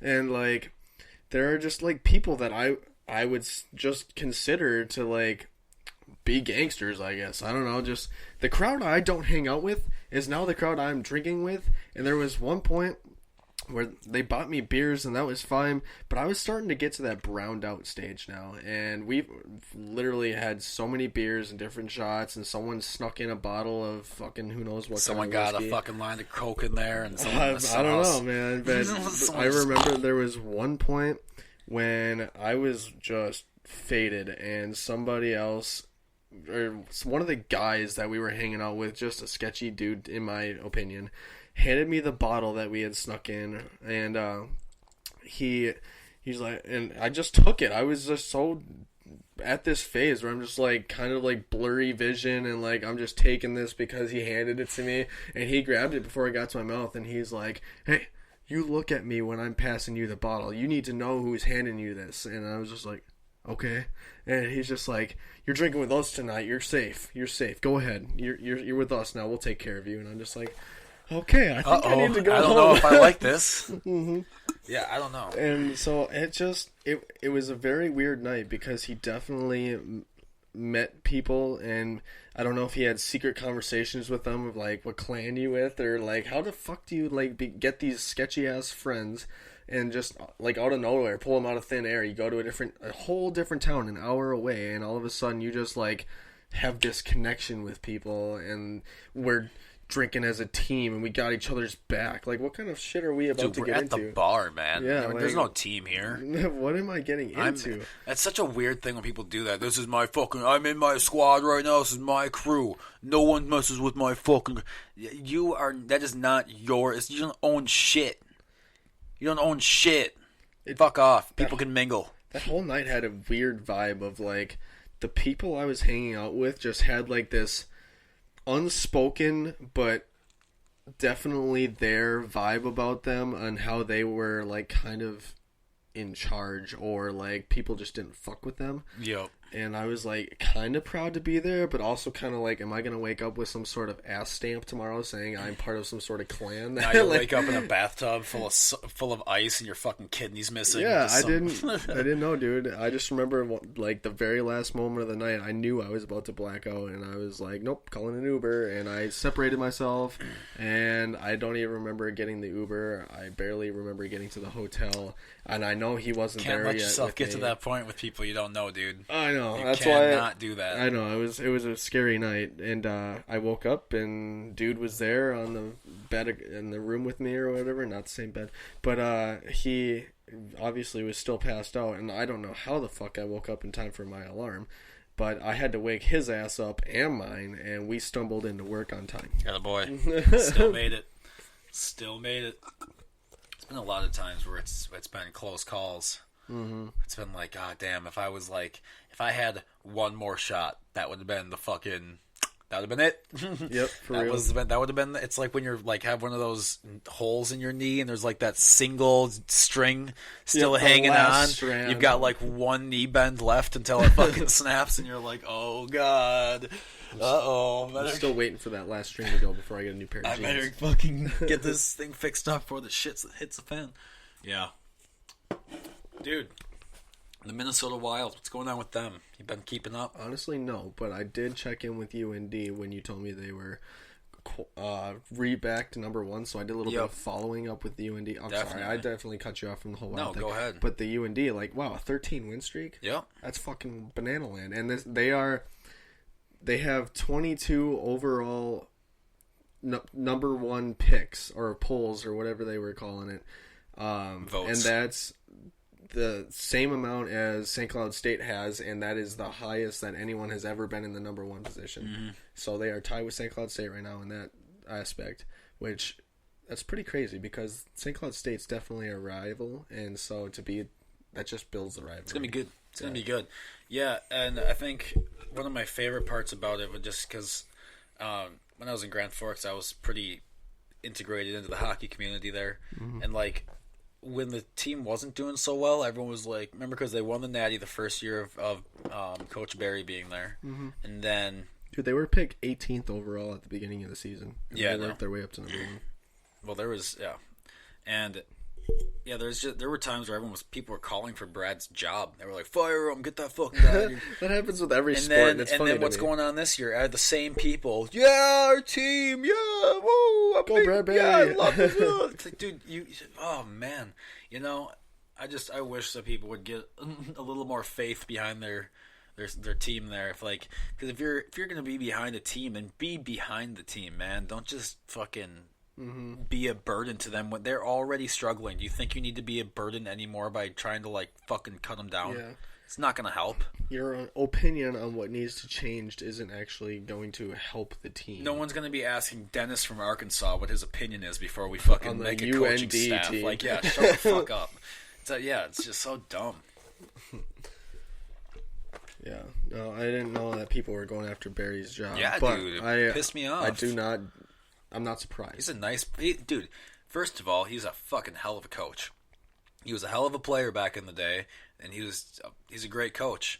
Number two, he's a great person. He's an awesome human being to talk to. He's got a great family. He's just he's a great person. I don't understand how anyone could want him anywhere. Like, he needs to be in charge. He's got the leadership and that good character that you want people to have. So you want to put someone with good character in a position of authority where they can let that rub off on other people. Because if you want to test a man's character, give him power. Well, they did that, and he's got great character. So let him fucking have it. What's the deal? What's going on here? I mean, he got him a Natty. It's bullshit. Yeah, exactly. Just because his following seasons weren't as successful, doesn't mean he didn't do it. Hacksaw is hailed a hero in Grand Forks. Oh, yay! And then he went to the Flyers, and I don't know where he's at right now, but... he was a great coach. Axel was an amazing coach, a loving guy. He didn't bring home a Natty, though, right? He got there, but he didn't bring it home. So, I don't understand everyone can look at him like he's a god and then call for Barry's job when he brought in a trophy. Like, come on, man. Come on. Come on. Both of those coaches are amazing. Did you know that Never mind. I'll talk to you after. I'll bring that part up after the show. We don't talk about that. Well, then let's jump back to the Wild. Because I actually don't know how the Wild are doing. I didn't think they were doing that good last I heard, but... Well, why don't you pull up your phone quick and just pull up the stats and then just quick scan. Where's my phone? What did you do with my phone? I didn't touch your phone, dude. You stay on your end of the couch. Dude, it's 9:10 p.m. What's going on here? How long have we been doing this? I don't know. Hey, speaking of the Wild, they're playing right now. Yeah, I was going to put them on the Golden Knights.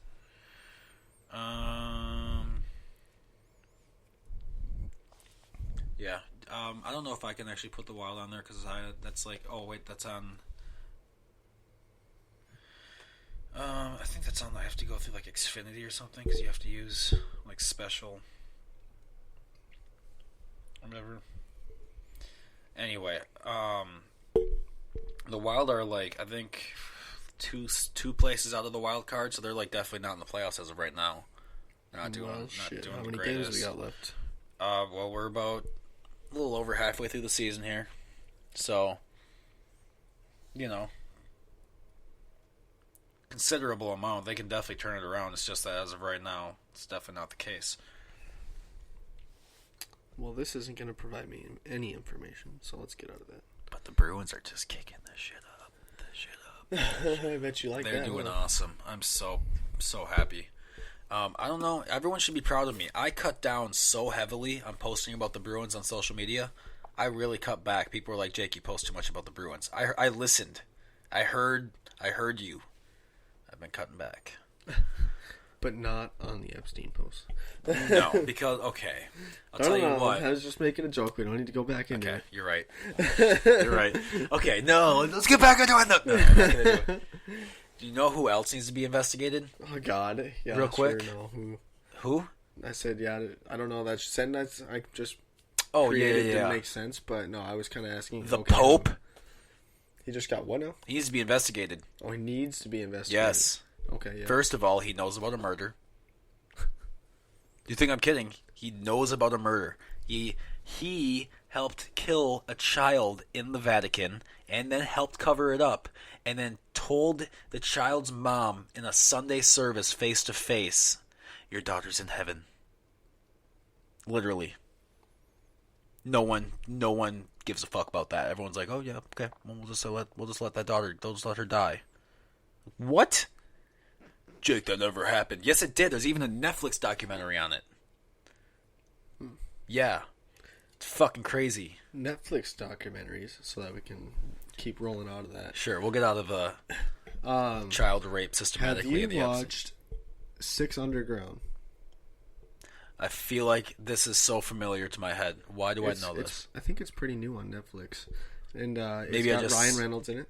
Oh, no, I haven't. I have not. I am probably that's gonna be the next movie I watch on Netflix because I've heard such good things about it. What's it about?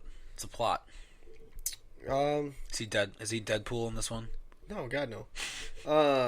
I only saw. To be honest, I didn't know what it was about, but I've had two people close to me, actually one's a coworker, tell me that I need to watch it. So I haven't heard good things as in spoiling what happens in the actual script.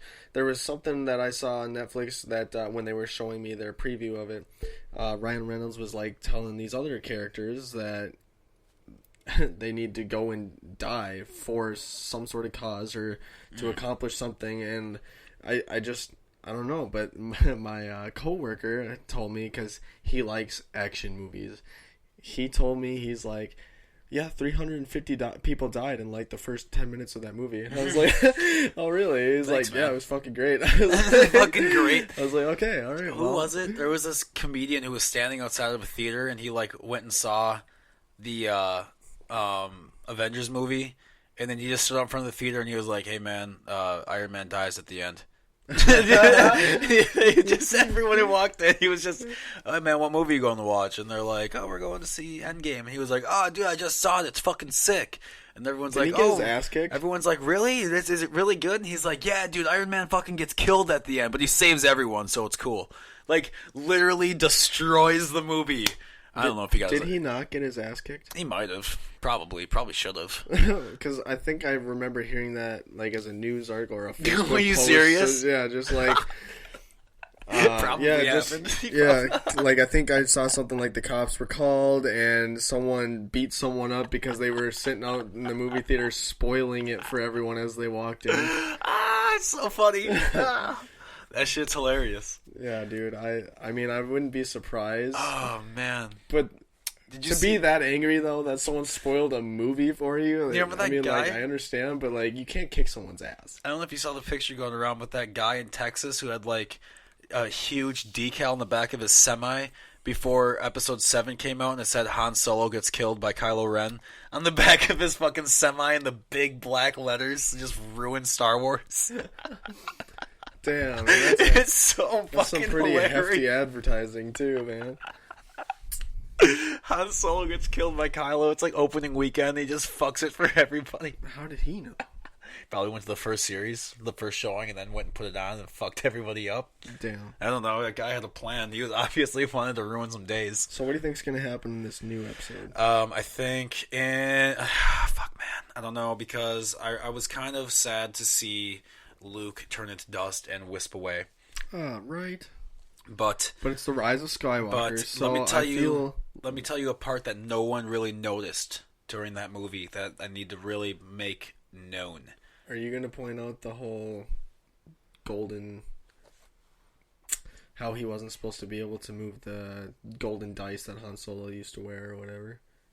A lot of people pointed out, you know, how so he was projecting himself across the universe onto that different planet as a distraction, and then he left it behind the Han Solo's golden dice for Leia to find.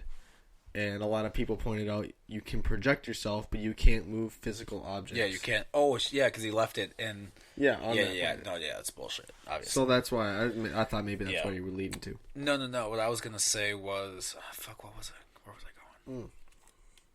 What are we talking about? Luke turned to dust. The part that no one noticed.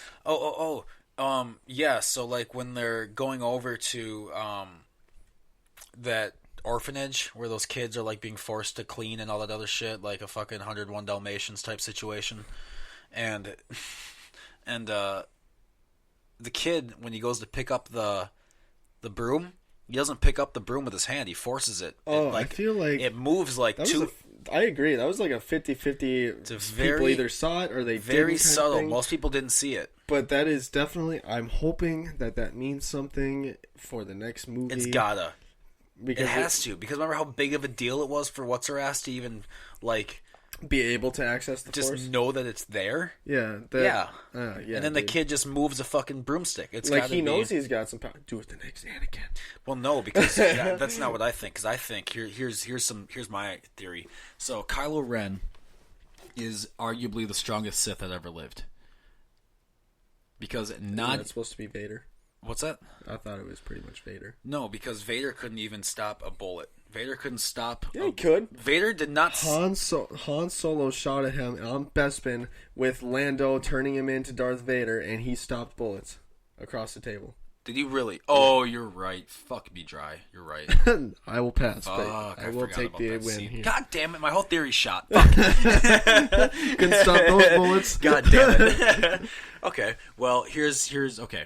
There's other parts, but I think Kylo Ren is still a very strong Sith because there's not a whole lot of other people that can stop bullets. Mostly, like, they just can't. I mean, he's a Darth Vader follower. He's so strong with the Force. Technically, period. It's his grandfather, and that's why Obi-Wan wanted to fucking kill him because, or not. That's why Luke wanted to kill him because he was just way too strong. Like, they were like, "Oh, fucking cut him down," you know. Well, he sensed the darkness in him. Yeah, but you know what? You can't just look at a kid. Yeah, no, like, you don't just shoot him. You look like a serial killer. Yeah, you explain that one to the cops. Well, officer, I sensed the darkness, and so I cut his fucking head off. I tried. Okay, we need. But... No, sir, I have the Force, sir. Oh my god! And he's getting dragged away. That's what happens when I bring up a thought. I just go all the way down the rabbit hole. Exactly, whole story needs to come out of this. I can build a universe off this little plot. Yeah, is that normal? Do you do that? You know, I do, and it's only with Nick most of the time. Okay, I'm going to make sure that other maybe people you do should this. bring it out of me a little bit more, but like, I think you and I have different directions to head with things. Yeah, I don't know. Yeah, I just you guys grew up together. That's true. You know, 7th grade. I've been told that I have a pretty strong personality. I don't know if that's true or not, but I've been told I can this. confirm. Okay, so I think for me, it really takes another real strong personality for me to fully come out of my shell. You know what I mean? I need someone to like truly challenge my ideas. There's more in the fridge. I need someone to like who can truly challenge my ideas and truly fucking come at me with some info. You know what I mean? Like, because like if I'm spitting out info, I don't. And it's nothing against you personally. I like having someone who can be like, "Oh, really? Is that what it is?" And then they can take my information and just go, blah, blah, blah, drink it, drink all those. Okay. Oh yeah. So that's what this podcast is about. So we just do whatever the fuck we want on this show. We talk about whatever the fuck we want. We do whatever the fuck we want. That's what we do. From Step Brothers, we go on Riverboat Gamble. Dude, just talk about pussy shit with the door open. Dude, your episode last time, like none of your friends listened to it. It was Nick listened to it. Yeah, but it was I'm very sorry, few. Nick listened to it. I usually can track like who your friends are based on new listeners because you can tell like none. I mean, I'm not at all concerned. If you're Nathan's friend, you need to do a better job. Yeah, what the fuck? The hell's wrong with you? He's on a fucking show and you're not even listening. God damn. Like I said, at this point, not concerned. I didn't advertise a whole lot. I bragged a little bit because I thought it was really cool.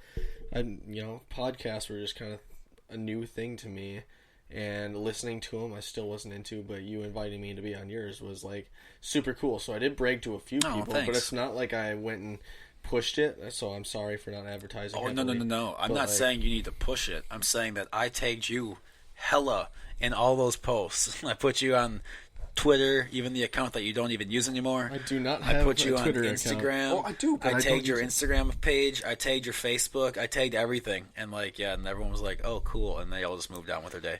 Well, looks like I need to remove some friends.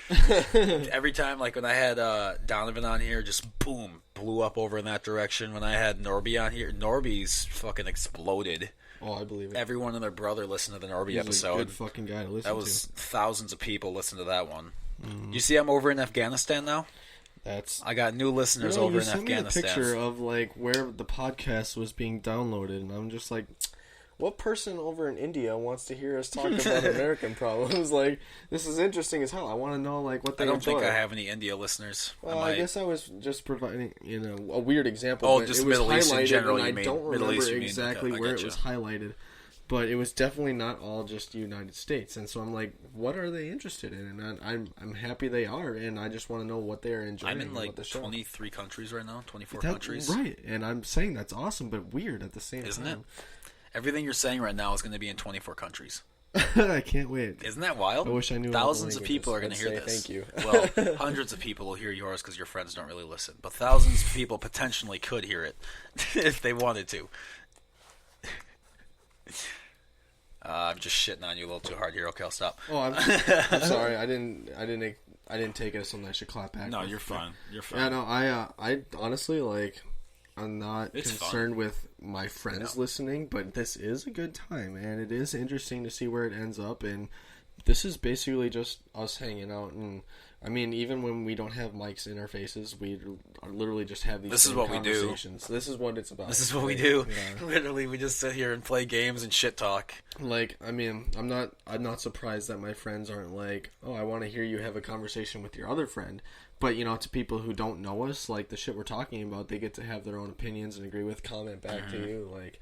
Dude, you should get Andy on here so I can talk to him about meat processing, because that would be dope to have something like that on. Oh, dude, I'll definitely have him come over next time. Yeah, that'd be sweet. Dude, what else were we talking about? Oh, dude, we should talk about that quick, just because you work there. Yeah. You work in meat processing. What's that like? It's actually kind of fun, because it's not something a lot of people get to do or know anything about. Definitely. The most experience I have is from like field dressing and being in my garage hanging it upside down. Yeah, no, we do way more than deer. We deal with a lot of obviously cow and pork and stuff. Oh, really? I didn't know that. Well, that's like probably most of what they sell. I mean, like, deer season is huge for them because everyone wants to bring in their deer and get their products, which are all delicious. It's all just custom, mostly? In St. Michael, Minnesota. Stop there. You have to taste it. But it is also good. And okay, hold on. Real quick. What was it called? Damer's Meat Market? Damer's Meats in St. Michael, Minnesota. Damer's Meats in St. Michael, Minnesota. It's off of 94. Well, St. Michael is, and then if you hop on that's just 41. Just make sure people know where. Yeah. Cool, so if anyone hears this in the area, 94. Stop over there if you have not, and you like that's cool. Beef jerky, beef sticks, anything meat related. They bring in how many deer a year? I think Andy said in the first week or two they had like 350 plus deer brought in. 350 because that's just them. I think that was just the first week. They literally, after like the first week and a half, had to put a sign out like, we're not accepting deer. We have other things we need to do as well. Like, because if they took in all those deer, they also do a crap ton of hams for like the winter season. Like, people buy the shit on hams. They also do an amazing job of. I think they donate some hams to some places too, nice. And it's nice of them. And but they're very involved with the community, and I know they hand out. I think the day that I helped out with hams, and they said they do this for 2 weeks, we unboxed and started smoking 2 pallets worth of hams. And that's every day for like a couple weeks. Really? And, yeah, so it's how much a is a pretty pallet? big deal. When you say pallet, I'm saying that like makes me think of that. There's 2 hams in a box. I'm trying to recalculate. I know Andy told me the number on this. There's like 64 hams on a pallet or something. It reminds me of that Family Guy when he like goes shopping for that fat lady on the hover round, and he's like, "What is this? A pallet of lard? Where are you getting these sizes from? What is where are you getting these units of measurement? What is this? A barrel of Cool Whip?" What? Yeah, and I actually remember that episode too. That was a good episode. A barrel. But yeah, so working there, I kind of hop all over the place, from helping out customers in the front of the shop to walking back to what we call the meat cutting area, and helping ground the beef or pork, and then that all gets pushed into beef sticks or sausages or all sorts of types of shit. And then I've also been involved with the packaging, mostly is kind of where they help or specialized me. But split everything then. It's kind of ripping around. I'm jack of all trades. That's cool, man. Well, you kind of are just in general as it is, though. I mean, like my personality? Or yeah, just your personality. You kind of just like, what's that? I just need to learn this. I can learn that. Okay, let's go over here and do this quick. That's very much what my job requires me to do. But that's a little bit of everything. And it's a good trait to have in general, though. It's going to help me out when I have my own house, for sure. Definitely. It helped us out in Grand Forks to make sure we didn't fall through the kitchen a couple times. That house was, oh man. I remember my first night in that house, and I was upstairs, and we were playing Star Wars, and we were playing, I think this was Battlefront, the original one. Might have been. OG Battlefront. Mm-hmm. And I was just sitting there, and I heard like running, like rustling around and like shit running around and thumping and stuff. And I was like, "What is that?" And you're like, "Oh, dude, that's the mice in the house." And I'm like, "What?" You're like, "Yeah, it's just that's how it is." And it's just running around, just eating our food and shit. And I'm like, "This is fucking done, done with this." And then you lived there for another 2 years. No, I meant the mice were a problem. We got rid of the mice. We got a handle on that mice problem pretty good. Well, you brought your 2 cats in, and that helped. One of them kind of fucked up some mice, and then we set a few traps, and then I still, I haven't. Hate to sound like a wuss, but I have a hard time with killing an animal with my bare limbs, and you just saw a mouse on the floor, and you just stepped on it. And I couldn't even, I started to gag by thinking about the feeling of crushing bones and flesh under my foot. Not only did I step on it, here's how it went down. So, because this is me. I wasn't even a little remotely situationally aware, but I saw a mouse run across the fucking countertop. Yep, the I remember countertop, blitzing dude. that thing with you. And I was like, "Oh my fuck!"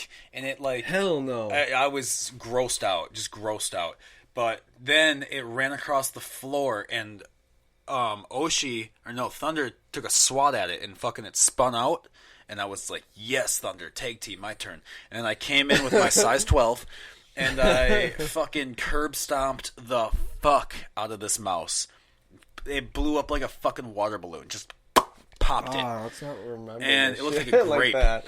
So detailed. So not only that, outside the door where the door's wide open, his fucking fiance's out there with her best friend watching me curb stomp this mouse, and they're like, "Oh my god!" Yeah, they were kind of disappointed with your actions. Yeah, one of them was crying. It was bad. That was. I just went to bed after that because I couldn't redeem myself in the crowd after that. I just had to go to sleep.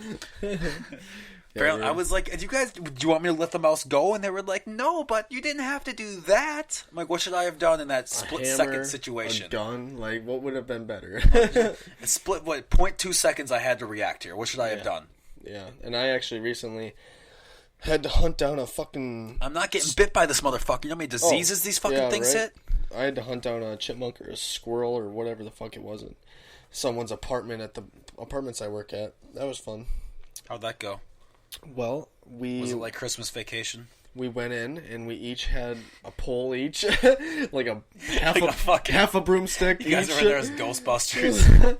So yeah, me and my coworker walked in there and we're like looking around for this thing, checking in cabinets, and first of all, that's already kind of an eerie feeling, like bending down, getting your face underneath some cabinets just to see if you might see something happen to be face to face beating back at you with its little eyes. Yo. What? This is cool.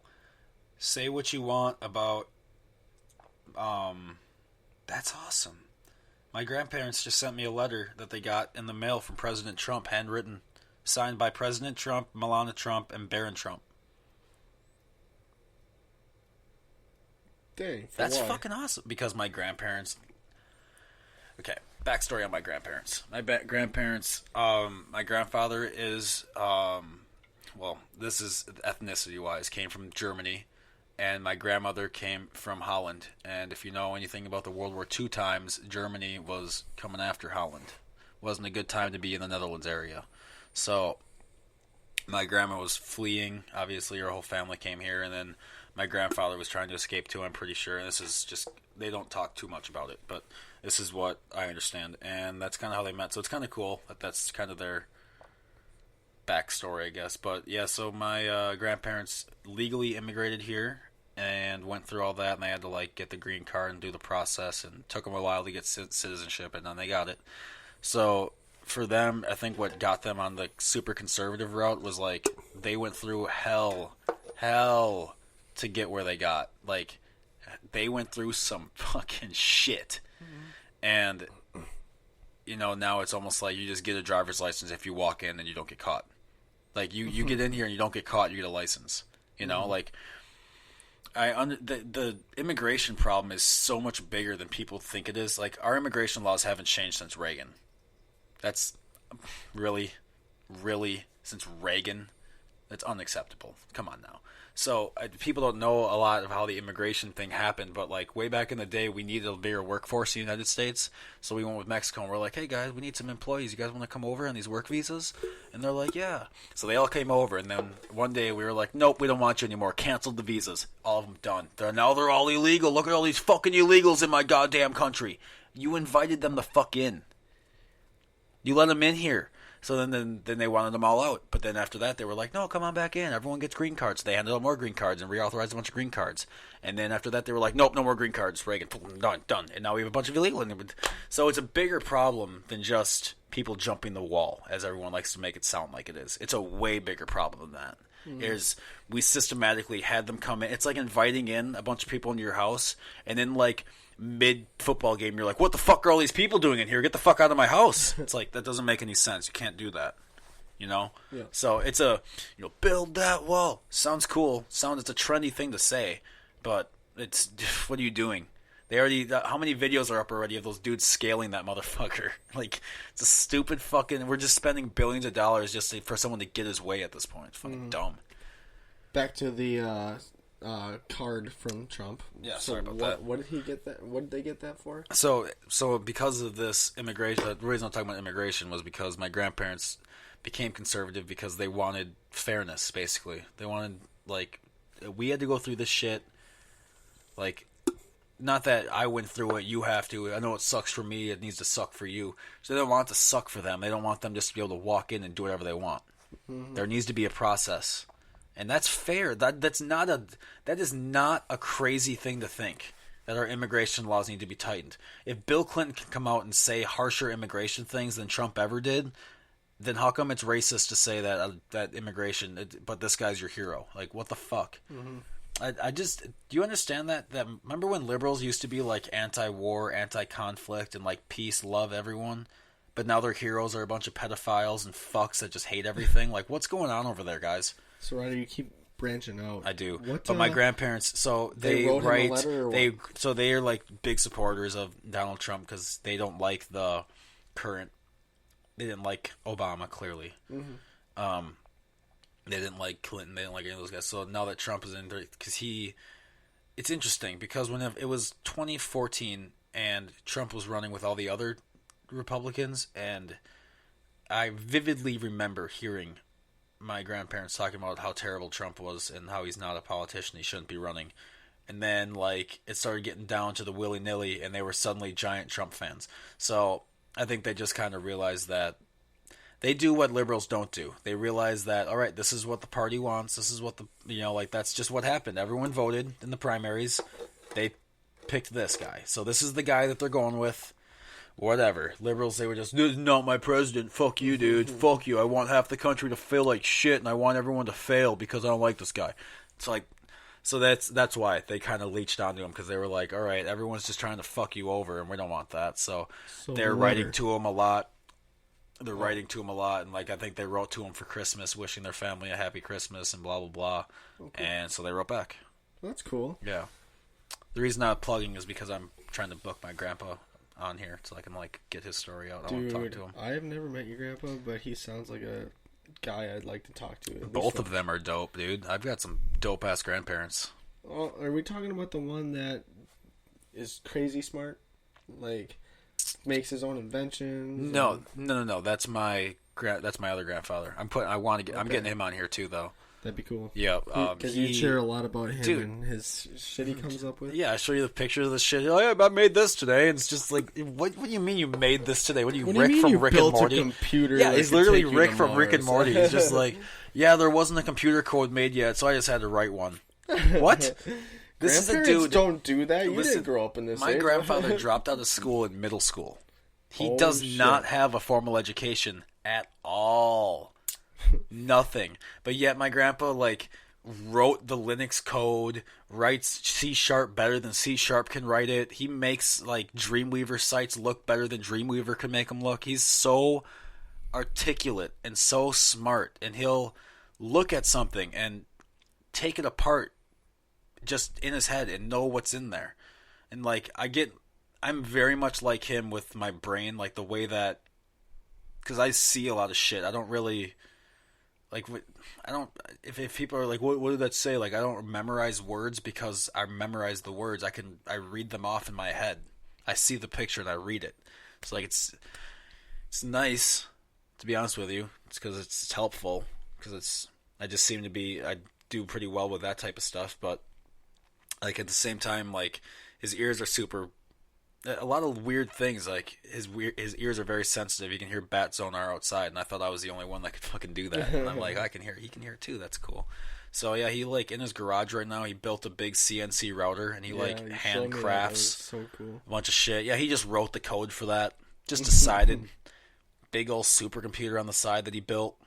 I like the Rick and Morty comparison. That is funny, because like it's what it is. Woke up one day, had a project going. Hey Morty, check this out. I'm a pickle. I'm a pickle. Pickle Rick. Stop looking into it. There's nothing deeper. I just wanted to be a pickle. That sounds like your grandpa. What is this? What is this syringe up here? Time for 15 minutes after we leave.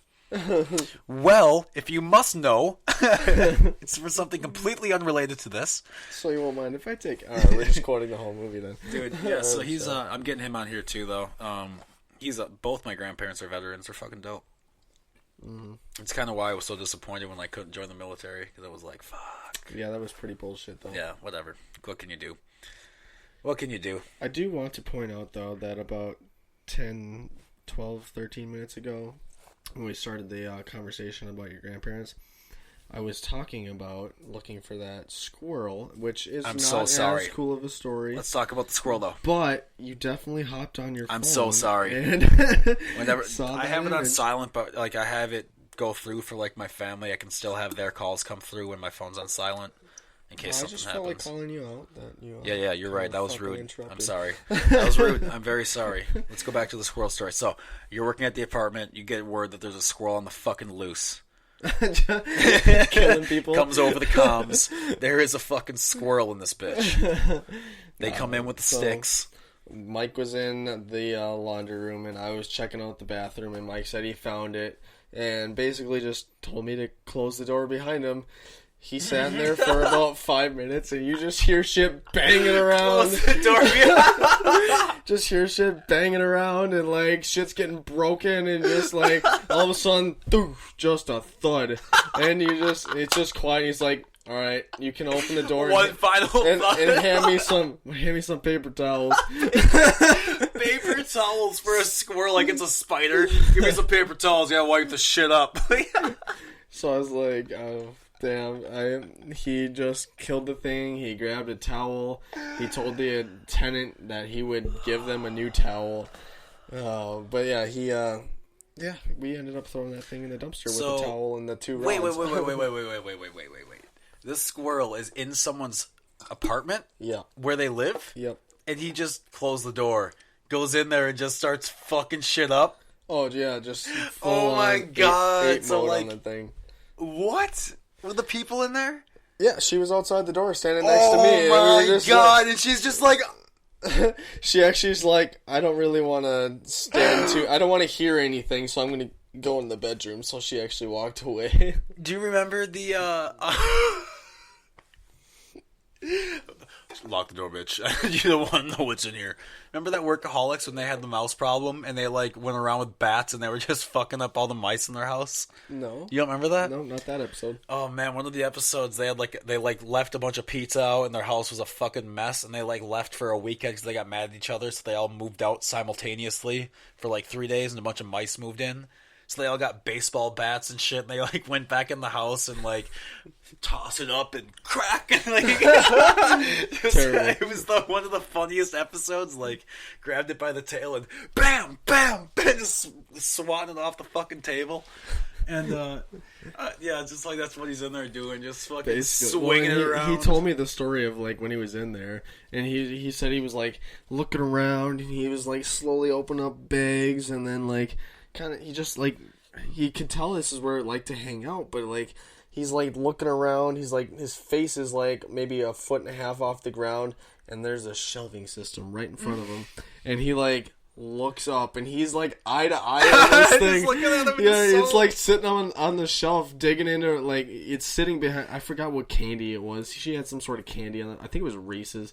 But she had that sitting up on the shelf, and he's like eye to eye with this thing, and just sitting on these Reese's wrappers, and he just, I guess, just started swinging and just throwing hands with this fucking squirrel.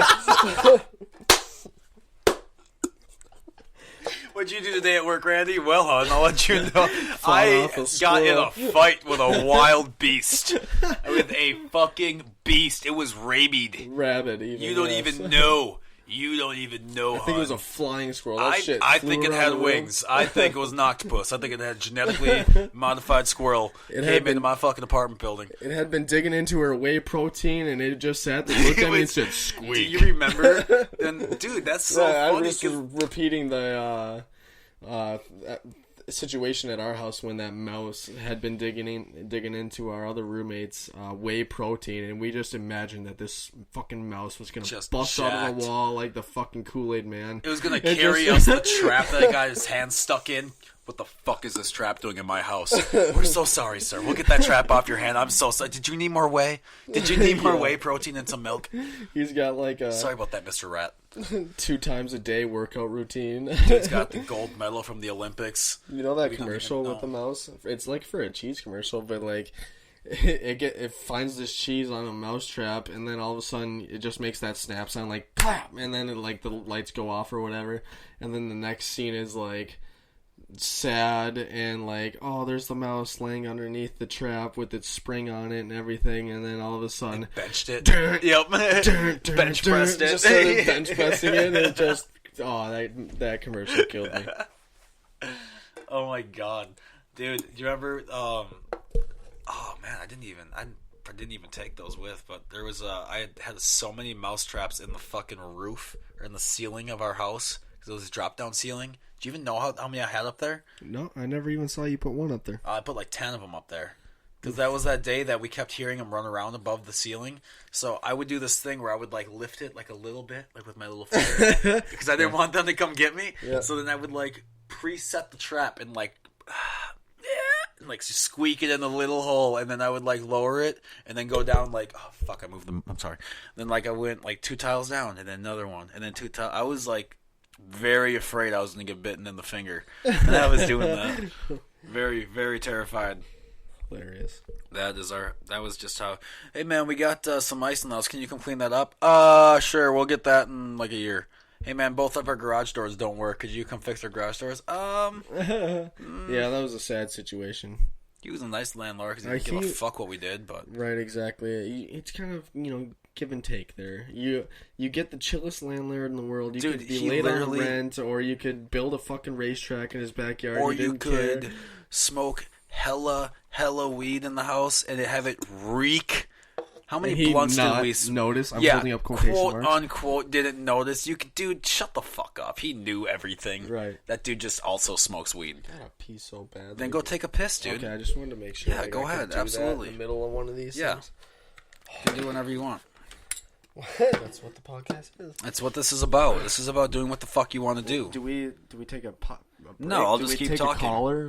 No, just keep talking. You just keep going. Yeah. Oh, God. No, this is my time to promote my next stand-up stuff. So, yeah. So, my official next date at stand-up is going to be at the House of Comedy in Minneapolis at the Mall of America, January 28th. Another great thing for me to bring up at this moment is for me to tell you all to go to my new website and check it out because I finished it all by myself.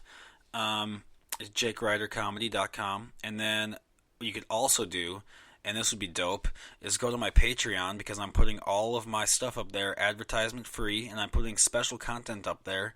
I also have merchandise coming, so I can start selling some of that cool stuff because it's not going to be just those stupid t-shirts with like a little, it's going to be some funny shit. I'm working with someone right now. For everyone asking when I'm coming to Appleton, I'm working on it. It's tough to get all that stuff put together. So just give me a minute. I'm working, and you got to realize, like, I still work a full-time job, and I do podcasting, and I do stand-up comedy, and I work for my community here, and I just have a lot of other jobs too. I do a lot. I get up at like 5 in the fucking morning. Well, I try to. Generally, I push snooze like twice, but whatever.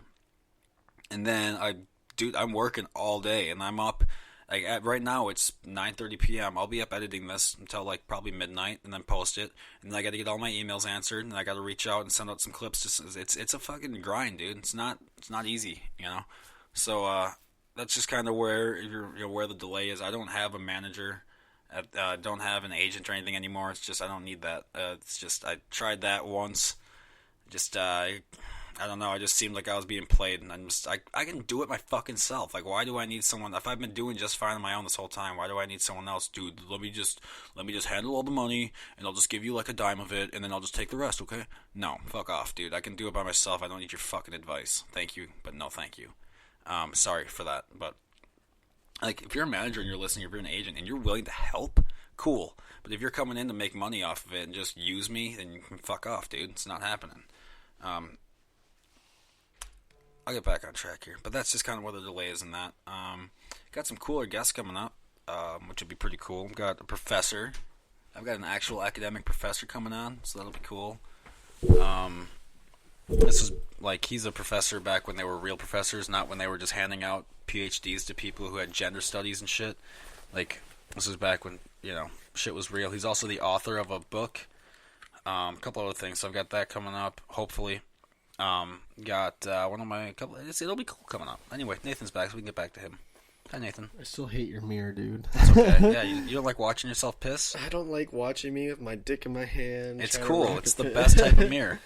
You just watch your dick come out, and you're like, oh, I got to trim that shit up. Let's get a new outlet.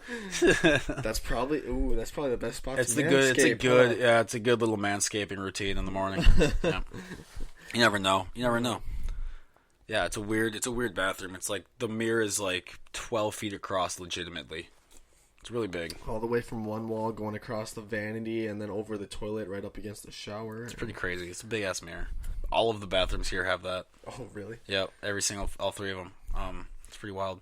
Damn. But, dude, what is your upcoming plan here? Are you moving to the city or are you staying out there? Well, as of right now, we don't have any buyers for my parents' house, and I am still trying to figure out where I want to try to afford rent. I need roommates, but the roommates I was looking with, we were looking at really nice houses. Like, we're talking about, one of them had a fucking in-ground pool in the Holy backyard. Shit. Like, super nice. You guys are trying to high roll. Exactly, but that was the problem for me is, like, I just couldn't afford $700 divided. I mean, $2,800 for rent is what we were looking at for a house. What? I mean, like, for how many people? We were gonna divide it by 4, so be at about $700, $750 a piece. That's a lot of money, dude. I know, and that's why I was like, I just don't think I could do that right now. Like, I thought, having 4 guys, we'd be at maybe $400 again, like we were in Forks. You will never have that again here. You'll be looking at about $600 per. That's what you're looking at. Okay, so a house. You don't think we could find a whole house for $1,600 here? Yeah. No. No. This place is 18. And you're only dividing it by 3. Yeah, but it's a townhome, and it's more expensive. There was some places out so again, here in Plymouth is a little more in the cities than where I am in St. Michael. But the surrounding areas out there, I'm pretty sure me and a buddy were looking at houses for like $1,300-$1,400. Yeah, when you get out there like that. I know, that's what I'm saying. Like, I don't mind living a half hour away from my job. That doesn't bother me. Like, shit, I'll pay less in rent, and I won't spend it all in gas necessarily. I know that kind of becomes a thing, especially since I got a truck and everything. But like, well, you have to realize what your time is worth too. What is your time worth? Oh, dude, that half hour to and from work is so peaceful. It's worth all the time for me. Well, okay, let's talk about it in value. That's 1 hour, right? So you're paying 1 hour of your wage to travel.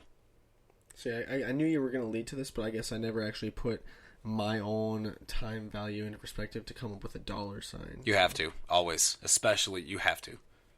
You have to set a value for yourself. People listening right now, you don't let your job set your value. You set your value for your job. You don't let them tell you what you're worth. You are worth more than fucking $12.50 an hour, whatever the fuck bullshit change they're trying to send you. So, how do you want to calculate that, then? Me, personally, I will not work for under $20 an hour. Period. Anymore. Won't happen.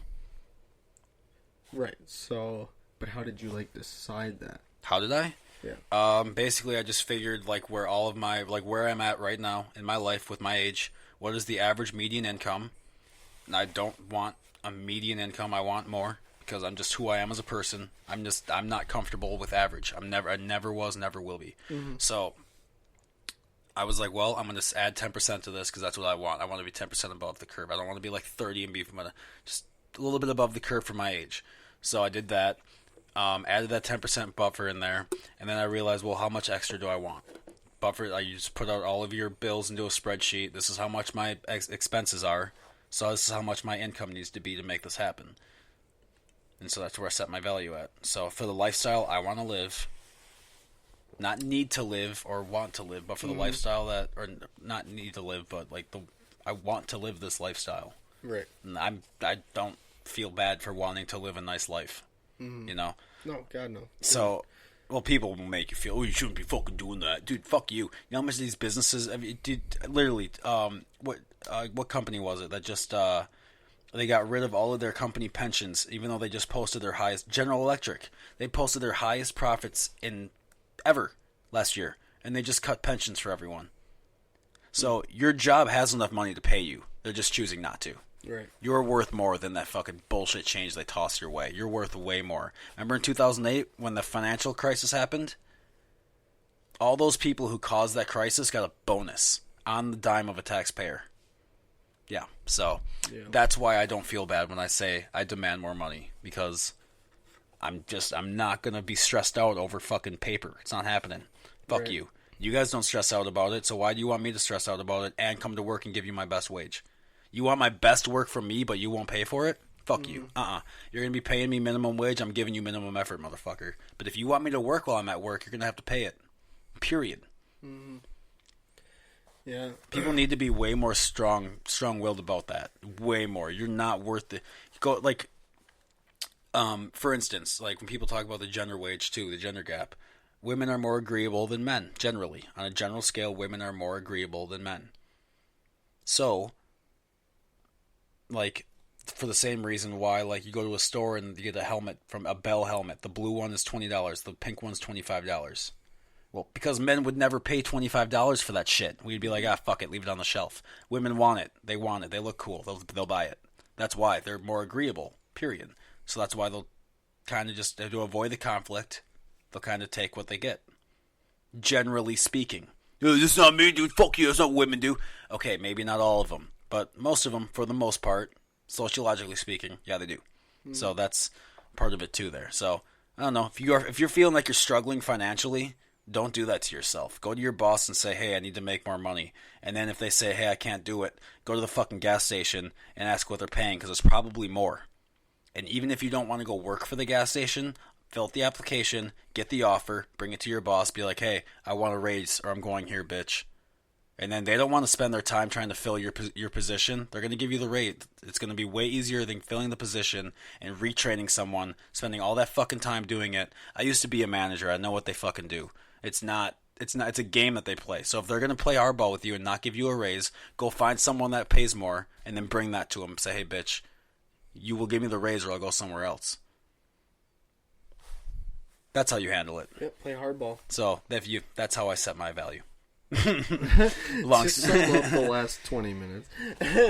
You asked. I did, and I regret it. I mean, no, just kidding. No, it was. See, I know a lot of people have talked about. I shouldn't say a lot of people. There was someone I worked with in my construction group that talked about their time being money, and he ended up owning his own business. You remember that? Your time is money. Yeah, he literally picked a dollar sign for every hour of his day and said, by me doing this, I am not making this much money. And so he was very business savvy, and he is doing a very good job with his own company that he fucking built from scratch. And it's all because he has that mindset, like he knows what he's worth. I worked with him at two different companies, and he was not scared to tell his boss to fuck off when it came to pay or what they wanted him to do for how much he was getting paid. Absolutely, yeah. I don't people are afraid of their, like, these. It's like, do you know that boss goes home and deals with his fucking life back there too? Like, he's just a person. Just a person, just like you. And there's this weird fear of losing. Oh, I'm gonna lose my job, dude. Dude, fuck. Do you understand how hard it is for employers to find employees right now? Harder than it You're is not for you to gonna. find a It's job. way harder than it is for you to find a job. So if they fire you, fuck them. Fuck them. Literally, fuck them. Whatever. Go. Get fired. This is what I did when I got fired. I gave 5 years of my life to a sports store that turned around and fired me for me telling them that they need to stop sucking so much money out of that place or it's going to go under. They fired me for that. You have a bad attitude. Yeah, well, you're running this place into the ground. Maybe it's because I'm on the ship that you're sinking. Maybe that's why I have a bad attitude. And they fired me, no questions asked, because they didn't like me at that time. And that was shitty because I kind of had my whole identity built around that. Like, I was known as the hockey guy in that town. Like, I sharpened skates for people. I got what they needed. I knew everything. Not everything. There's always things to know, but I was very good at my job, and they canned me for it. So, Wasn't cool with that very much, so I filed that. That was definitely not a correct termination, and they ended up having to pay me for like 6 more months anyway. So let them fire you. Fuck it. Make a scene out of it. Make a fucking scene. They want to play the game. Play the game. Because you know me well enough by now. If someone decides that they're gonna try to even a little bit be aggressive with me and try to like one up me in a weird way, that's good. I play that game way better. Yeah. I play that game way better. Do not try to fuck me, because it's not gonna end well. It's not. Just it never has. And it's dude, I have been raised, and this is gonna sound shitty, but like my parents were the most manipulative people I've ever met in my life. They will guilt you into doing it. They'll strong arm the fuck out of you, and mentally, emotionally, and just bar you into doing shit that they want you to do. So I learned from the fucking best. I mean, I'm literally the product of two people hating each other, manipulating the kids against each other. That's me. I'm a product of that. Hi, how are you? Hi, hello. A little scared. Well, it's scary. It is weird because I see the world so differently than I feel like most people do, because I just don't see it as like normal interactions. Like if you talk to me and you're trying to be nice to me, I'm like, what are you trying to get out of me out of this niceness? I feel like there's a question coming up. Right, and this social norm with jobs is this is what they're offering, this is what you take. Yeah, and I refuse. Fuck that. No. Our starting wage is $10.75. Yeah. For who? Not me. Not me for sure. $10.75 for you. Maybe you're going to be making $10.75. Do you make $10.75? You don't make $10.75. Then why the fuck do you think you can pay me $10.75? You're worth more than me. You are worth more than me. Why? What makes you so goddamn special? You Cleopatra? You made the pyramids? No. Shut the fuck up. No. Absolutely fucking not. Feed your kids. Get paid. Right. That's my moral of the story. So we were talking about... What were we talking about when we led into value of our time? Titties. We were talking about... I think we were talking about rent. Yeah. We were talking about rent and how high it is and whatever, and then we were talking about traveling. The traveling is how much is your time worth. Yep. Okay. I think I'm ready now. So yeah, we were just mentioning that I am okay with that half-hour commute, and you asked me why, and because you see it as a waste of my potential value, I guess. Your earning ability. I don't think it's wasting it. I think you could be using it better somewhere else. Right. So I guess in my field, I just don't get how I can put your perspective into my own experience based on the fact that I look for jobs closer to me. And there wasn't... But see, that's the thing is I'm sticking to a specific field, whereas you have kind of been all over the board, and you look for something that is... You find someone that you can say, hey, pay me this much, and it doesn't matter what type of field it is. Pretty much, yeah. Yeah, I'm sticking to a field. And the green's important to me. I know, and I hear that, and like that's kind of how I moved up the money chain. Like I started in framing, and then I moved to more money in remodeling, and then I saw more money in maintenance. And like right now, are you happy with your wage at work? Yeah, actually, I'm comfortable. Okay, well there you go. But I need to actually move up soon, so that I can move out of my mom's place. I mean, I took on a larger bill when I got a new truck, which also brought up insurance. And there's just been, that upgrade. Just especially real quick, we have to remind everyone, just because they're going to say, well, you still live in your mom's house, you fucking bought a truck. No. So this was back, he bought the truck back when we still lived together. This was before we knew we were moving out and we were all leaving. This was before all that. This was back when we had stable jobs back in Grand Forks and we were doing life out there. And living, so like, a lot has changed. A lot has changed since then. Yeah, so that and cost of living. I just wanted to make sure, because there's inevitably some dude on the fucking belt line right now. This motherfucker, fucking go get a nice car, bitch, about rent. Like, okay, it's not that. Life has changed dramatically. You can't just throw your car away. Like, oh, what's that? I'm just going to return the car. Just get rid of that loan. Like, that's not how it works. Right. I wish it was, but it's not. So I mean, there's always the option for me to get rid of the truck and get something cheaper, more affordable. But I'm able to hold off on that. I make what I need to make. All of my payments, have a little extra so that I at least have some sort of social life. But I've recently, like we talked about right at the beginning of the show, Call of Duty has definitely helped me save some money Sure because I'm not has. going out and spending it by doing various other things that cost money. But Can I even call this a sports show at this point? I don't think I can call this a sports show anymore. this a sports show? This was supposed to be a If you want sports to do show. a We sports started on. cast, we better We stick started on on. topic. We started on it, but we went swoo. Oh well. Fuck it. So yeah, the whole idea here is I am comfortable, but I know at some point yes, you're right. I am going to need to make more so that I can afford that lifestyle that I kind of need. I mean, obviously I can't live with my parents forever. Mm-hmm. So yeah, at some point I'm going to have to go to my boss and be like, all right, it's raise time. And to be honest, I'll give back into your parents. You can't live with them forever, but it's not like you've been living with them forever. You've been on your own for I years and years and years. It's you just came back for a temporary stay until you can find something better. Right after high school, I moved out for 6 years. I thought, you know what? I love not living with my parents, but once it came time to move home, because I wanted to live in my home area again.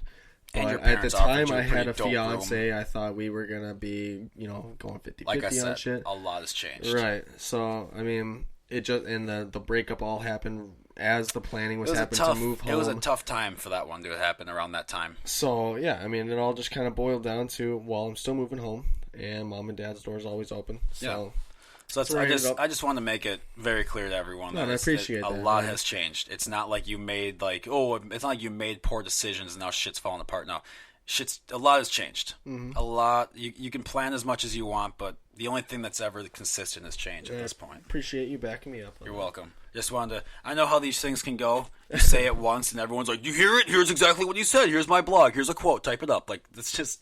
Right. So I just wanted to make sure. Okay. No, go on though. Go on. Let's back to you. So, what was I saying? We were talking about the value of your car time, and we are talking about how you have the bills of your truck that you're paying. Right now, you're above, but you need to make more money down the road. I was actually jumping into the fact, like, I'm about to get to that point with my company where I went to them asking for more responsibility, and they said that that's where they're headed. That's where they want to get me to. They said in the next month, that's what they're going to start doing.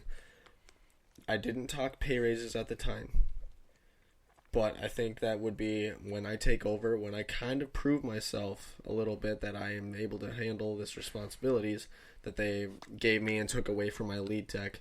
How far away is work from where you're staying right now?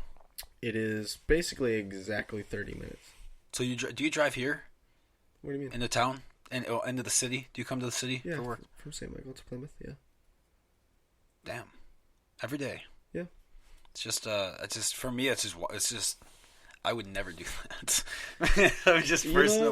I would never do that. This is the second time I've had to drive 30 minutes for work, and for me, it's kind of enjoy. I love to jam out to music in my car. Yeah, if you like it, man. Hey, something just really It's your time to be you, man. It's your time. No one's judging you when you're in your fucking car, and if they are, then they're not. They should be paying attention to the road better. I'll look someone in the eyes when I'm fucking singing along. You ever do that? You roll in the window and you're like, "Here, you hear it? Listen, it's good shit." Oh, yeah. No, it's just. What was I saying? I'm sorry. I'm so sorry. No, it's fine. Like, this is what we're here for. But, like, honestly, it's something about... I'm really good at not bringing work home or home to work, vice versa.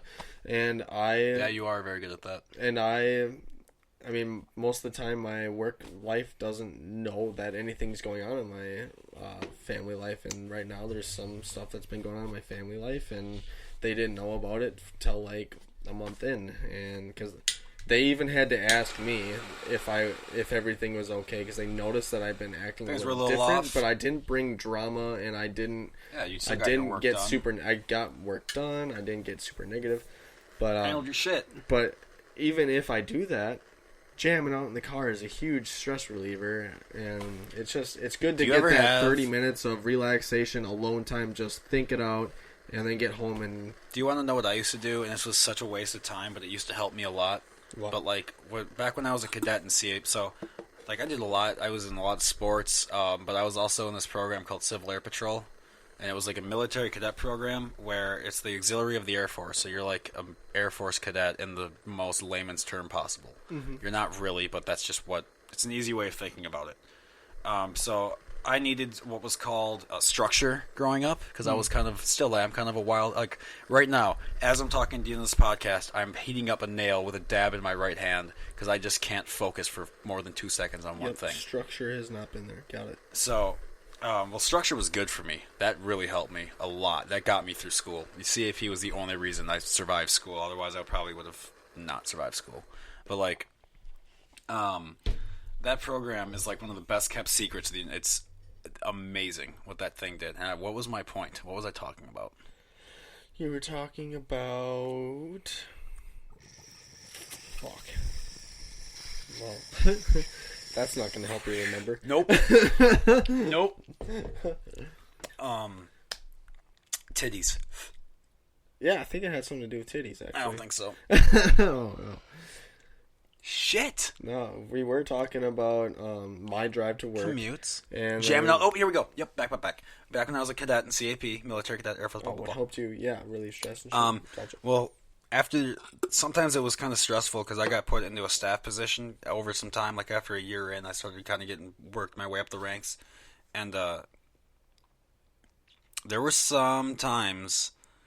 Because I was in charge. There was one time where I was the chairperson of the state of Wisconsin for a while for the CAC, which is like a little whatever. And just getting the minutes, because a lot of the meetings they would do them in like lacrosse or something, and I would have to like Skype in or whatever because I was just way over there. Mm-hmm. And so I was a kid. I can't just, hey mom, can I get a ride like 4 hours away? Like, yep. You know, so that's already stressful enough, being a kid and not being able to control where you are and having, like, other people, you need to be here. It's like, I'm a fucking kid. I can't do that. Like, so there's already stress of that. But I would, like, on my drive home from these meetings, I would have, like, fake arguments in my head with people and, like, just bitch and yell for no reason and just scream. And then when I got home, I was fine. And just pretend like honest, I had an argument with people. I understand 100% what you're talking about, and I feel like this maybe isn't as abnormal as you think, but like I'll have fake arguments all the time.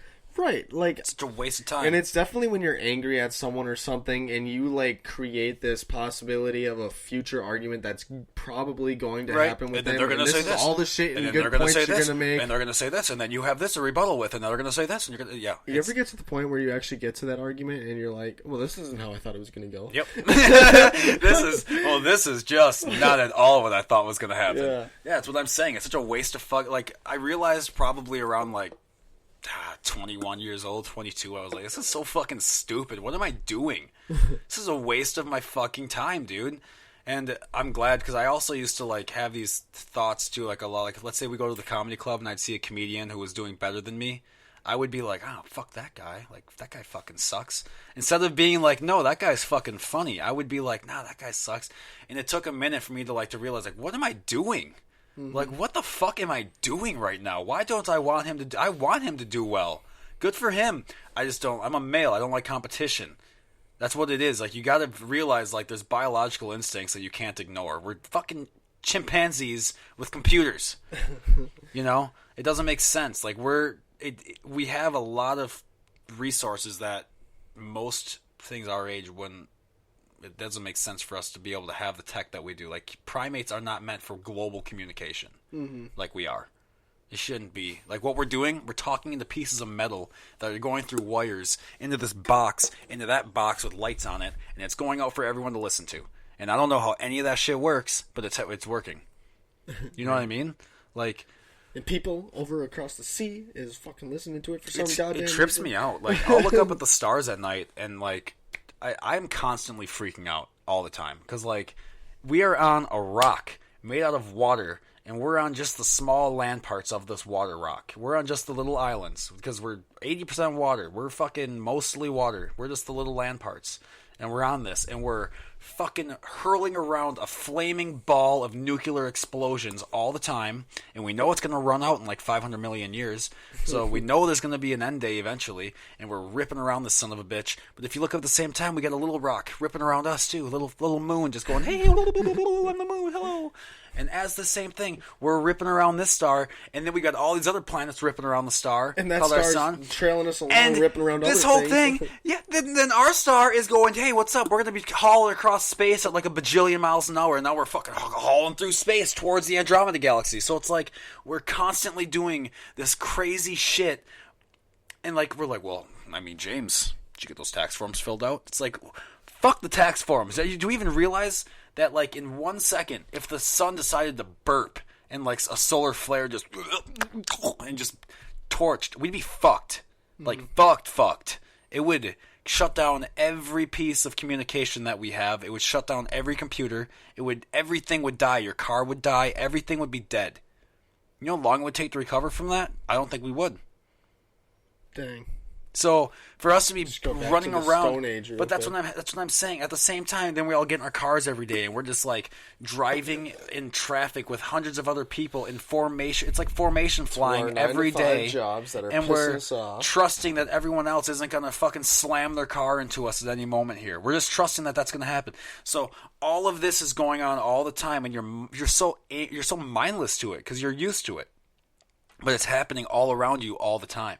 And people need to be like more aware of like, dude, work needs to be a little part of your life. Like work is not your life. It shouldn't be. It shouldn't be. Like when people say, "Hey, what do you do?" Your job, your answer to what do you do shouldn't be your job title. It shouldn't be. That's not who are you? If who you are is what your job is, it's going to be a very, very sad retirement. Because when you retire, who are you? That's why people have such a hard time retiring. They don't have an identity other than work. That's who they are. That's all they know. Hey, that's why I had the problem when I got fired from that place in Grant. I don't want to say the name, but like that's why I got fired. When I don't want to get drama involved, you know. But when I got fired, it was like that was who I was, and now I didn't have a way to get my hockey families what they needed. I couldn't get them the sticks. I couldn't get them skates. I couldn't sharpen them. I couldn't do anything. And so it was like everything was taken at that moment. And that's why it took me so long to recover, I think. Because I had to like really think back, like, wait, who the fuck am I? You know, because this is who I've been for 5 years, but is that who I am? I don't know. Part of it is. That part's in there. I've emphasized on it, but is that the whole me? No, it wasn't. So, you know, I think that's kind of why I think really these days too, like when I've been so easily replaced and I kind of got so easily lost, it's like, that's why I'll never give work the time of day anymore. You won't control me again. Fuck that. I want my money, and I don't care. No. Absolutely not. Can you come in and do that? Nope, I can't. Nope. I gave you my time. 40 hours a week is a lot of time. It's a lot of your time. Yeah, it is. That's half your. If you're awake 16 hours a week. Of the day, you're awake 16 hours a week. You spend 8 of them at work. You spend 2 of them, let's say 2 of them traveling and getting ready and coming home, whatever. So now you've got 10 hours of your 16-hour awake day gone at work. So you've got 6 hours of your day left. That's it. Is it worth it? It better fucking be worth it. And you better be getting paid. Because if you're spending over half your life grinding for a wage that you don't like for someone you don't even know, what the fuck are you doing? Wasting your time, dude. Yeah. You gotta be able to live the lifestyle that you want. That's what I'm saying. If you're trying to constantly impress your manager, I got news for you. He's not going to be impressed by you. He's worrying about the numbers. He doesn't care what you're doing. If you go, oh, well, I scrubbed the corner a little bit, he doesn't care. He doesn't. Get your fucking money. He doesn't care about you. If he did, he would have shown you by now. But he hasn't. Because he doesn't care about you. Your extra wage, your extra work doesn't matter. It doesn't. It fucking doesn't. Realize this. It doesn't matter. So you need to live your life. What do you want to do? Do you want to be a fucking, like, people? When you were a kid, what did you want to do when you were a kid? Like, where along the line did everyone lose the dream? Remember when you were a kid, you used to draw, I'm going to do this, I want to do that. Why did everyone lose that? Everyone goes to school to explore their dreams and forgets how to fucking be a kid. Everyone forgets how to dream. It's fucking annoying to me. It really is. So, like, what do you want? Like, you like being outdoors and you're hunting. So people say, what do? You should say you're a hunter. You're an outdoorsman. You're an advocate of this. You're an advocate of that. You're not a fucking apartment repairman. That's what you do for work, but that's not who you are. Do you understand what I'm saying? Like, at the same time that you have a hobby of shooting guns, it's not who you are. It's just a part of what you are. You're a collective of what you do, you know? So, like, for you to say, this is who I am, I'm Jim the fucking whatever. No. Well, there you go. You just diminished yourself to that, and now you allowed them to control that of you. Fuck that. Fuck that. Am I opening up some minds here? Am I saying some shit that's opening up? Like, this has been my brain for a long time now. Yeah, this shit's real deep, man. Good. I hope some people listening are like, yeah, what the fuck am I doing right now? Yeah, hey, Steve! Baby motherfucker! That's what I hope happens. Yeah, it is. It is one of those things, and that's another thing I enjoy sitting down with you for, is you kind of open my mind in a different way, because sometimes, yeah, you make me feel like I'm one of those programmed people that does the same shit everyone else is doing and thinks the same way everyone else does. And it's good to get that refreshing, wait, what the fuck? Everybody is doing the same shit. Yep. When there's this whole other way of looking at it, and you can totally have this opportunity to be someone who is their own individual and stand out by not following the way, the system, the way everything else is going. Working that 9 to 5. Like, real quick, just because. Think about it. Who at work, first name at work, who is it? Who, coworker? Yeah, I think my boss, basically. Okay, why? Because, yeah, I work with him, pretty much communicating with him. Every work order we're doing, every problem we're having, we are on top of it together. And he also gives me instructions on where he needs me to be and when. So he would be the person that kind of stands out the most? Yeah, he's the one teaching me things. Okay. Well, I guess it's tough for me. It's that answer. It's tough for me to make an example with that answer. So, like, here, let me try to say something else for, like, my own personal reasons. So, like, let's say at work I have a favorite coworker back in the day. It's Alan. The reason why was because he was different. No one thought of him as, like, yeah, he's just gonna show up and he'll just do the work and then he'll be done at the end of his shift. No, we knew he would show up and he would be different. He would do something a little different than every other day. We never quite knew what he was going to be today. Maybe he's going to rearrange the store. Maybe he's going to fucking clean everything. Maybe he's going to decide that we need the tiles polished. Like, who the fuck knew? But it was always good. And some people didn't like it. God damn, I wish he would just fucking come to work and wish he would just work at work. God damn, what's all this? Some people said that, but that was like some people. Fuck them. Who cares what they say? Mm-hmm. So being that different person at work gets you noticed. And the person that's noticed is the person that people think of immediately when it comes time to who's going to get a raise. Well, that is the first name that comes. That's why I say, like, who's the first person? Think of it. If it's not, like, if you aren't the first name that's coming to people's heads for something, then you're probably not going to be the next one in line. Mm-hmm. So being that person that is kind of a standout and, like, hey, I'm getting a raise, and everyone's like, why is that person yelling at my boss? Because you're too pussy to do it, and that's why you'll never make enough money. That's why that person's yelling at your boss. And it's their boss, too. They're just not a bitch. Mm-hmm. You know? Like, what? Are we back on the plantation? We gotta fucking ask a master what we can do? Fuck no. It's a manager. They delegate duties. They don't control your life. They're a coworker that delegates duties. They get paid more to have that extra responsibility. That's it. They don't own you. They don't. Fuck them. They're a person. They go home and they jack off at night just like you do before bed. That's just, fuck it. That's what I'm saying, dude. It's a fucking person. The examples you provide just really, like, put some light on the subject. Like, hey, you know what? As odd as that is, you're probably fucking right. Yeah, dude, I'm telling you. That's the thing, dude. Their wife's cheating on them, so they're not getting any pussy from them. Hon, I'm just not feeling it tonight. No, it's because she got dicked down by Jim Jones, the neighbor, or whatever. Like, you just need to understand, like... Jim Jones. I feel like I should have said Jim Jones. He was that crazy fuck, right? That cult guy who fed everyone the fucking Kool-Aid in Jonestown. Is that... No, I don't. I thought I heard Jimsville or Jim whatever. Jones, I don't know. I'm just kind of just repeating it. Maybe you didn't say Jim Jones. Whatever I said. Either way, the point is you have value as an individual. And, like, the more as we go down this road of, like, identity politics and people conforming to other people's ideas, the more the individual's being taken away. Mm. It's really happening. Because it's, like, it's happening in front of our eyes every single day of the week. Like, everyone says, you know, get rid of racism. But the first thing they do is categorize people by black, white, race. You just fucked it up. You just fucked it up. You just categorized everyone into race by saying you don't like racism. What the fuck is wrong with you? You just fucked the whole thing up. So, like... you know, and you're going to get, I'm sure that this podcast, I'm going to hear about some shit. That's okay. I like it. I like hearing that negative from people. Oh, fuck you! Fuck you! It means there's a lot of people who aren't screaming fuck you that are like, hey, there's something going on here maybe. Because if everyone wants to shut me up, maybe I'm saying something right. Ooh, that was a good line. It happens all the time, dude. Why do you think secret societies exist? Because every time anyone said anything smart in history, the fucking public came after him and killed him.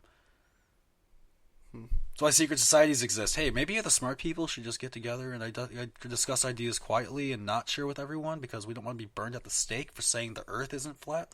Like, you know, like that's why. Can you like add that? Or I'm backing up because I really like that. Can you like put that as like a quote or like your logo under your podcast? Fuck name? you. Actually, you know, honestly, all seriousness, that probably would fit your Fuck your you, vibe TM. very much. Yeah. No, but the whole if everybody wants to shut me up, maybe I'm saying something right. Yeah, I guess. No, I like that a lot for some reason. I don't know. That really stood out to me. It's true. Yeah, Every time everyone's trying to silence somebody, it's because they're saying something right. They're telling the truth. The truth is dangerous these days, man. The truth is... That's why I love comedy right now. Comedy is dangerous again, dude. Comedy is dangerous again. People wait for me after shows to discuss jokes that I said. It's awesome. It's fucking awesome. Because the best part about it is I'll have someone bitch, and you'll have 3 people come by in the back, and they'll be like, ooh, like... Like that, you know, like just you'll have one person bitch and you're like, okay, ma'am, you want a picture or do you not want a picture? Do I want a motherfucking picture with you? It's like it's so funny. It's so funny because like you're creating a scene and everyone knows that you're the ridiculous one right now. So what I said must be true because right now it's between me and you, and a lot of people think in black and white and quick decisions. Who's right here? That person or that person? Who's right? Normally it's a gray between the two, but that's not how human brains work. They think of who's right, that person or that person. Mm-hmm. Well, if I keep my cool and I just laugh at her screaming at me, I'm clearly right here. Yeah, I guess. I mean, like... This is just the human psychology. Yeah, but I know I played into it more. But morally... If you're... I can't think of a particular situation in which you were wrong to like back myself up, but regardless if you're right or wrong, you are good at making the other person of the argument feeling stupid. Just because you don't give a fuck about what they're saying, you have your opinion, and you'll argue it pretty validly most of the time, but like you make them feel dumb. And I don't make them feel dumb. I let them realize that they're stupid on their own. If you're going to come to me and you're going to attack me on something that I said, you better have your shit together. Because I've got my facts. I wrote the joke. I know what the facts are. I looked them up. So, like, if you're going to come at me and you're going to be like, that was really whatever. No. I'll show you that 60% of my fans are female. So how can I be a sexist against female if 60% of them are female? So what, just because you don't like it, therefore none of these women are allowed to listen? Oh, sorry, girls, you can't listen. Sorry, she says no. That's acceptance? That's open? Well, that's not what I'm saying. What are you saying then? Because you're out here making a fucking scene right now. Is this an actual argument you had with someone? Oh, yeah, it happens all the time, dude. People love to come up to me after shows. Like I said, it's why I love comedy. It's dangerous again. It's why I love talking like this. It's dangerous. People don't like it. Who's that one comedian you and I got really into watching because he said really dark jokes? Spiky hair, kind of. Anthony Jeselnik. That's Jeselnik's right. my boy. I love him. Loved that shit. Did you see someone like totally ripped off his comedy? No. Totally stole his literally stole his jokes word for word and then repeated them on his own shit. Yeah. No. Come on, make up your. If you can't come up with a joke, don't be a comedian, dude. Are you fucking serious? Right. How much shit in the world is funny? You don't need to copy jokes. Everything's funny. You alright? Yeah, no, I just kind of freaked out. posted on something on Facebook that I thought was funny. I wanted to see if anyone reacted to it. So basically, did you really just feel there the it need is. to pull up a Facebook it's post only while got 6 likes, whatever. Do you feel validated by likes on a post? No, because I thought it was funny. Here, you tell me this is Get funny. your dopamine squirt. Yeah. Fucking don't use the word squirt. That's fucking little dopamine in your brain. Yay, likes. Anyway, back to you. I thought it was funny. I brought up the fact, like, all right, you tell me, do you ever get annoyed if someone's reminding you to do something and you know you have to do it, but someone just keeps reminding you? Depends on how often. Well, I started doing the same shit to my dentist. I started reminding them I was coming. See, I thought that was funny. What? I reminded them that I was coming for my appointment. Does your dentist often remind you of your appointment? Oh, yeah. I'll see. That's not a common thing. Oh. Maybe that's where it went wrong. So change anyway. dentist to change dentist to like oil change, and you'll have a joke. Wait, what? Change dentist to like oil change, and you'll have a joke. I don't get reminded for oil changes. You don't? Oh man, how many emails I get? Oh, it looks like your oil change is coming up about 1,000 miles here. It's like I just fucking got to change yesterday. What are you talking about? Emails? Oh, that's. Are you still under Ford? What's that? Are you still under the Ford? Yeah. Oh, that's why. Yeah, no, I mean, I don't have to go to Nissan for my shit anymore. Oh, okay.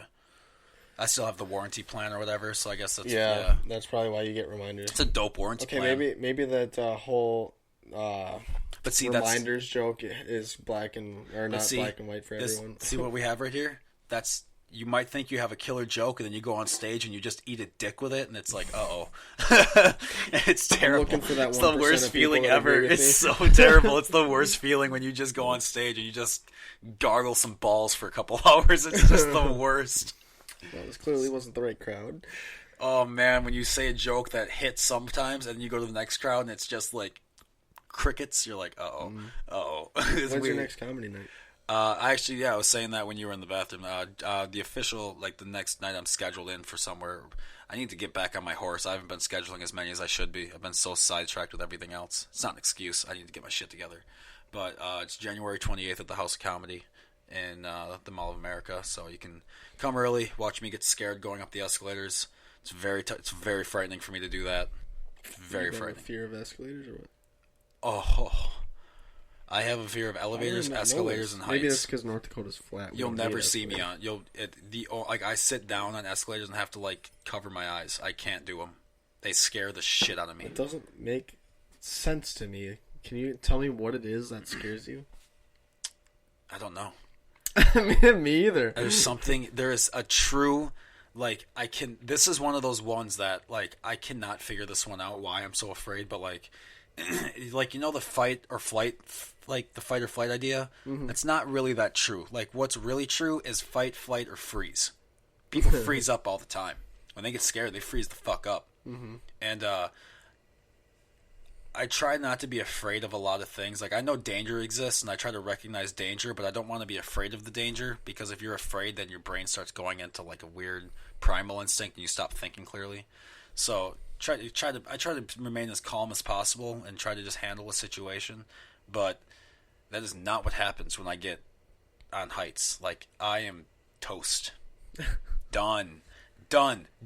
Like, fucking done. I can't do walk up anything. A flight of stairs the same length, right? Nathan, I'm telling you, no. I am done. I cannot move. Like, I will go by the escalator, and you can ask who my last guest who I had, Tanner, or a couple of guests ago maybe, but fuck, man. He came to one of my shows at the mall, and we were going up the escalator, and I was like pacing on the second floor, and I had to look at the wall and like kind of just walk, and then just put my head down and go on one knee and just wait.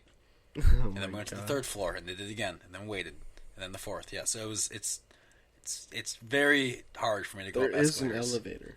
It's glass. I can't. So what? So you can know you're on the third story and be okay, but getting to those upper levels because I'm near the hard wall for you.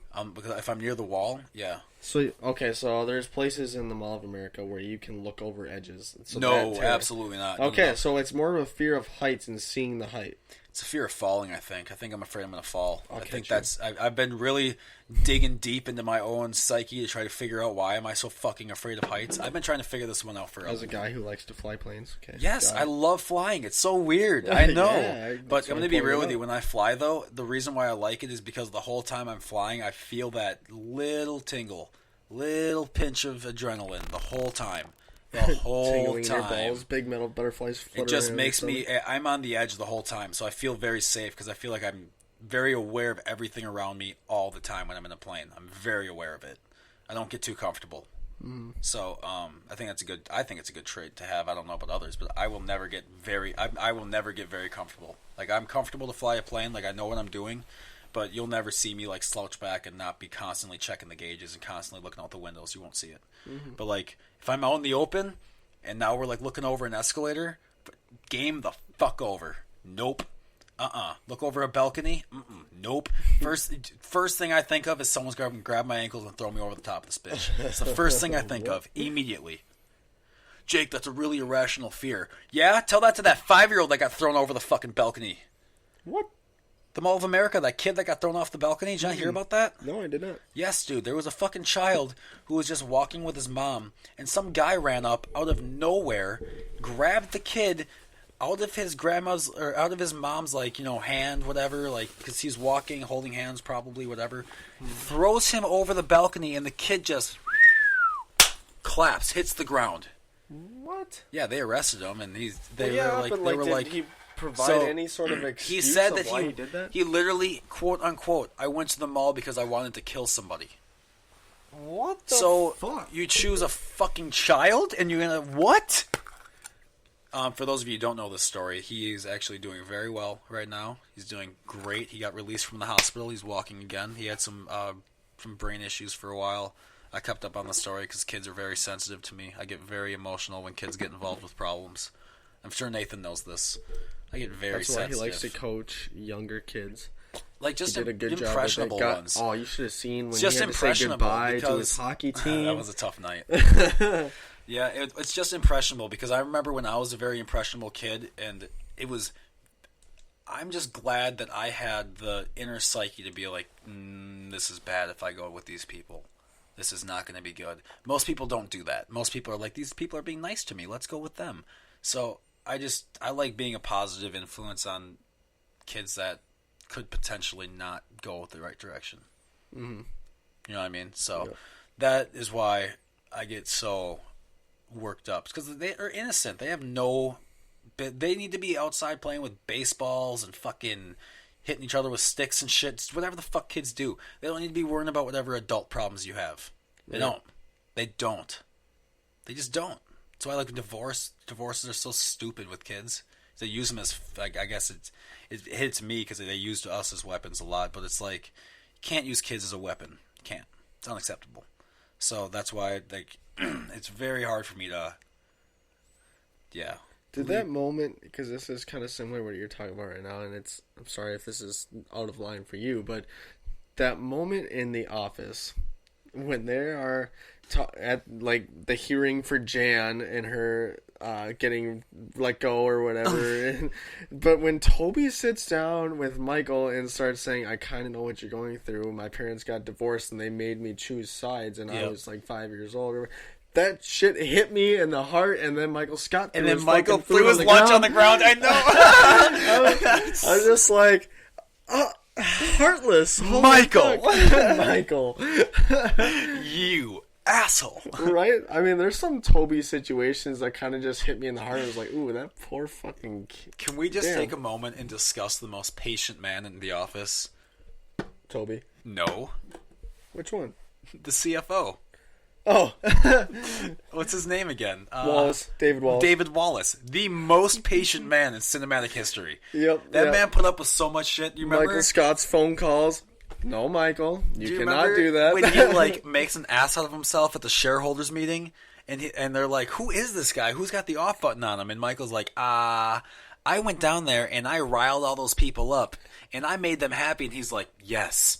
He's like giving him the, okay, you did do that. And it's like, no. He just fucked everything up. Higher up chairmen are like, no, you fucked up. CEO, the president, everyone else is like, you fucked up. And David Wallace is like, yeah, you did do something okay. You did do something good. It's and actually, even in Jan's hearing, they pointed out that even David Wallace, gave him a decent recommend. Like, he's a good guy, but I guess he's not honestly being provoked. Like, he tried. That was I'm gonna be real with you. That moment was like a real humbling moment for me. This is gonna sound stupid, but like, cause I was a manager at a young age and I was kind of growing into it. Yep. And it's kind of weird that was like a moment that I was like, wow, I can have humility in the way that I do negative things, not bad things, but things that aren't going to have a good consequence for other people. Right. That happens in business sometimes. You have to make choices that sometimes it sucks. Mm-hmm.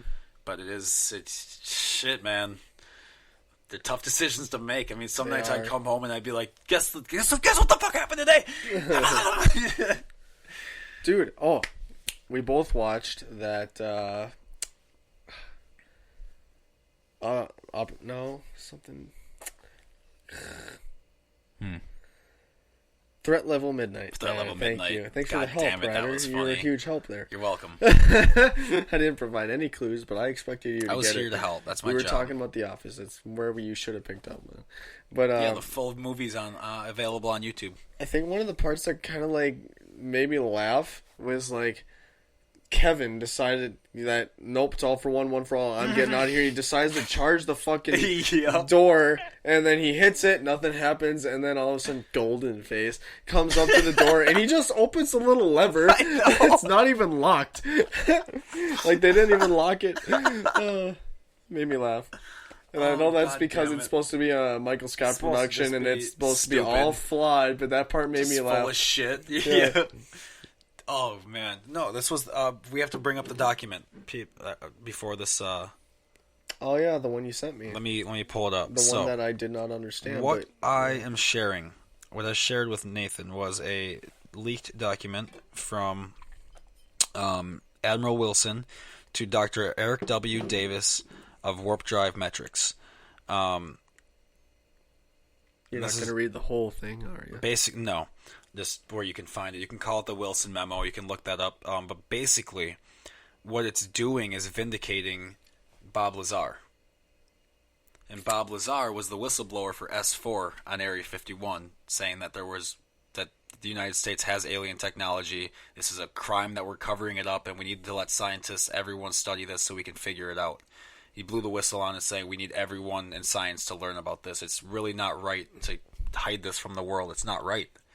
And everyone was like, no, that's bullshit. This guy's so full of shit. If he's so full of shit, then why has the FBI raided his house 3 times? The CIA's been tapping his phones forever. They deleted his birth certificate. They erased him from every Harvard and Yale book. They got rid of his employment history. He disappeared. The only way he could prove that he was alive and a living person was because somebody found a employee phone book directive from Los Alamos, where he used to work, and found that he was a physicist there, and they found all of his records from like some other outside guy. And then his mom had to like find the birth certificate because they got rid of that. So like the government went through great lengths to get rid of him, yet somehow at the same time we're saying he was full of shit. Well, if that's the case, how many UFO nuts are out there that need to get some birth certificates deleted? You know, like a couple million, dude. So why this guy? If he didn't work there, why are you so worried about it? He didn't work there. Why are you worried? Maybe he did. It's because he took his camcorders out there and recorded all of the shit. Because it used to be, because S4 was 15 miles south of Area 51, so you could see it from over the ridge. And there was you can look up the videos now on YouTube if you want. They're leaked, but like of the saucer that he worked on and that he perfectly described in the 80s. Perfectly described element 115, which just got synthesized in 2013. In 1980, he's talked about this element. And everyone was like, that's impossible. That element doesn't exist. It just got existed in 2013. So it does exist. And he was talking about it 30 fucking years ago. He's talking about a hand scanner that reads the bones in your fingers, and that's how they got into S4. It doesn't exist. Yep, a document just got leaked saying it did exist, and a technician came forward saying he worked on them and showed documents of it. So yeah, it did exist. So S4 just got proven in a leaked document that did exist too. So everything that he's saying is existing. So this document got released from 2002. This is the newest document that released it. This one is talking about how he found out about a special access program, and he should be definitely knowing about it. So like a special access program is where you need high-level security clearances to get into this. Mm-hmm. You need to be fucking somebody to know this. So this is like the Admiral of the Navy guy. Like he's in charge of shit. Mm-hmm. And he was denied access. So it turns out that these are now, ever since Bob went public with it, they're like, the government's too leaky. It's just too leaky. People leak everything. So it's in private industry hands, and that's why they were able to deny a Navy Admiral access to here. So the Navy Admiral sent an email saying, what the fuck is going on? I should be running this fucking show. You have no business denying me this fucking access. And long story short, it proves that we have recovered craft, we have active activities. It proves that everything on the east and west coast were true. Shows it's quite amazing. So, your theory about all this is? Well, based on the evidence, it's most likely true that the United States is in possession of alien technology. Fucking wild, dude. Do you want to hear? So here's how you can find out for yourself. Don't look up UFOs because that's not what they're calling them. They're called AATs and they're called AAVs. Anomalous aeronautical threats and anomalous aeronautical vehicles. That's what they're called. So if you're looking for them in government documents, you have to look up those acronyms, not UFO. Because I knew everyone was using the term UFO, so they're going to use something else. They're not going to fucking let you use that term. Mm-hmm. So it's everything. It's pretty vindicating for him, and I'm really happy because. God damn it! I wanted to believe that it was true, so goddamn it! And it's every time a new document comes out, it's like, yep, turns out that was true too. Yep, looks like that was true. So it's like everything that he said so far is 100% true. Everything so far. So I have no reason to believe that the other stuff is fake. I just want to know what a true alien looks like. So apparently, well, think about it. There's theories on everything, but when we're sending stuff to deep space, what do we send? Robots. Spaceship? Oh, yeah. Oh, we don't send humans. We send other shit. They don't send their own species. So, they send hand-built who shit. knows what they sent, dude? You know? It could just be something to come check us out. It could be that they figured out artificial intelligence and made a little guy that can come pilot it and check it out and come back for it. Who knows? Who knows? No one. No one that someone does, but not us, right? Mm-hmm. So I just go off of what we know. And what we know is that these documents were proved to be true and leaked, and the Navy's really pissed, and they're trying to figure out who leaked them. Really pissed. And, it's a lot. Damn, that is crazy. So the galaxy that they're from, you can look this up, too. Because this is also in there. Let me look it up. I just had it up here. The Zeta Reticuli. There's a better way. There's a way to say that, and I'm not saying it right. Reticula. That's the word. Zeta Reticula. The Zeta Reticula, which is a binary system, so it's got 2 stars. Meaning, so here's the problem with element 115. It's a very heavy element, and the only way that we can synthesize it right now is in its unstable form. So, like helium. Helium is also tritium, but tritium is highly radioactive. So it just depends on how many neutrons you have in this element. That's what determines it. So we're a solar system star, right? So our elements are going to be relatively light here because we don't have a whole lot of gravitational force to pull them in to make new elements. So we have helium because the sun pulls the hydrogen together, boom, makes a helium. And now that's complete, noble, it sends it out. Like, that's a helium. So the bigger the sun, the heavier the elements. The more the suns, the heavier the elements. So they have binary systems. So they have heavier elements, which means that they probably were able to have an element 115 in a stable form because it's just a heavier system. There's more possibility of that being made. And he was talking about this element 30 years before we were even able to synthesize it here on Earth. Damn. So it's very hard to call bullshit. It's very hard to say that he's full of shit. The government went to extraordinary lengths to get rid of him. Extraordinary lengths. If he wouldn't have gone public with it, they probably would have killed him. You know? Real life. So it's cool. So you can only cover this up for so much longer, man. I was gonna say, so basically the government has also, for however many years, been hiding Area 51 because there may actually be alien shit there. No, so Area 51 is a test site for vehicles, of like air vehicles, for like fighter planes. So it's not about Area 51. No, we're talking about. So that's the beauty of this, dude. Area 51, mind you, this is at the time when Area 51. This is before media made Area 51 a thing. It's like this was still top secret. No one really knew about it. It was just called the Nevada Test Site. That's all really anyone knew about it. That was Area 51. South of Area 51 was S4. That is where all this other shit was. It's away from Area 51. So even if it came out, when it came out that, oh, they're hiding all this stuff at Area 51, people would go there. Not down here by S4. Yep. Misdirect. Real smart. Real smart. So, this makes you think. They had that shit that he was talking about in 1988. What do they got now? True. And everyone, why would they cover it up, bro? Why would they cover it up? It makes no fucking sense to cover it up. It makes a lot of sense why they would cover that up. Because the country who controls that shit, they win. Think about it. These things are able to manipulate gravity around them. They literally have physical force fields around their fucking shit. If you can manipulate gravity, you can manipulate time. You can manipulate space. You can manipulate anything you want if you can change that. So that is why it matters who controls it. That's why they're keeping it a secret. Damn. Sorry for that. Oh, I don't care. This is all interesting to me because, every time it gets brought up, I'm fascinated with the idea of extraterrestrial life. They're there, man. Other, planets having life, and we're just now, maybe even 30 years ago or wherever, just kind of having those first contacts with something out there, and it's fucking Well, here's a mind-blowing. fun one, because, and this is not to shit on Catholics, but you are a Catholic, right? Yeah. Okay, on top of the Vatican right now is a satellite pointing towards that star system. And this satellite's a very special satellite. It's a very special, very expensive satellite, or, I need to stop calling it satellite. It's a transceiver, basically, but I'm trying to think of a fucking word for it. The word's not coming to my head. But, there's only 4 of them in the world, and they're all pointing towards this one system, and they're all in spaces around the planet that can keep talking, keep talking. Why do you have that? Why?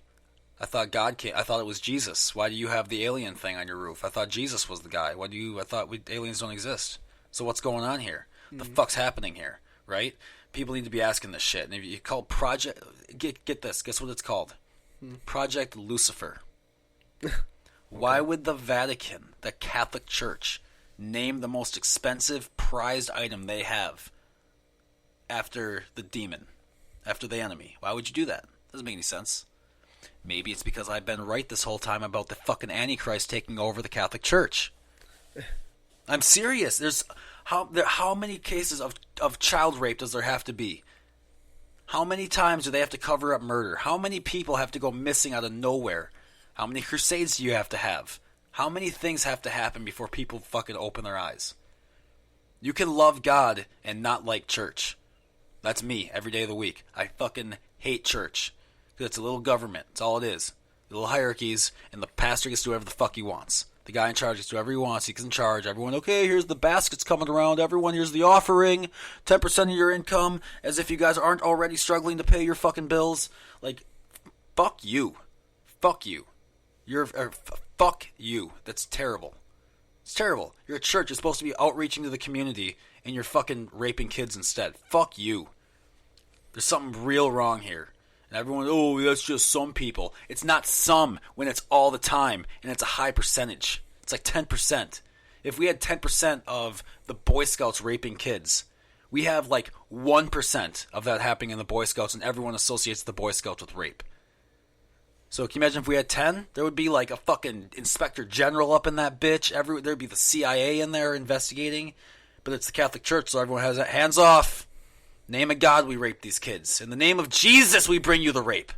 No. Get the fuck out of here with that shit. So, that's why I don't trust them either, in case you were curious.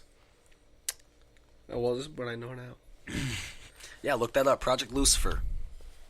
It's not like it's hidden. Plain sight. So what does it say the actual project is for? They don't.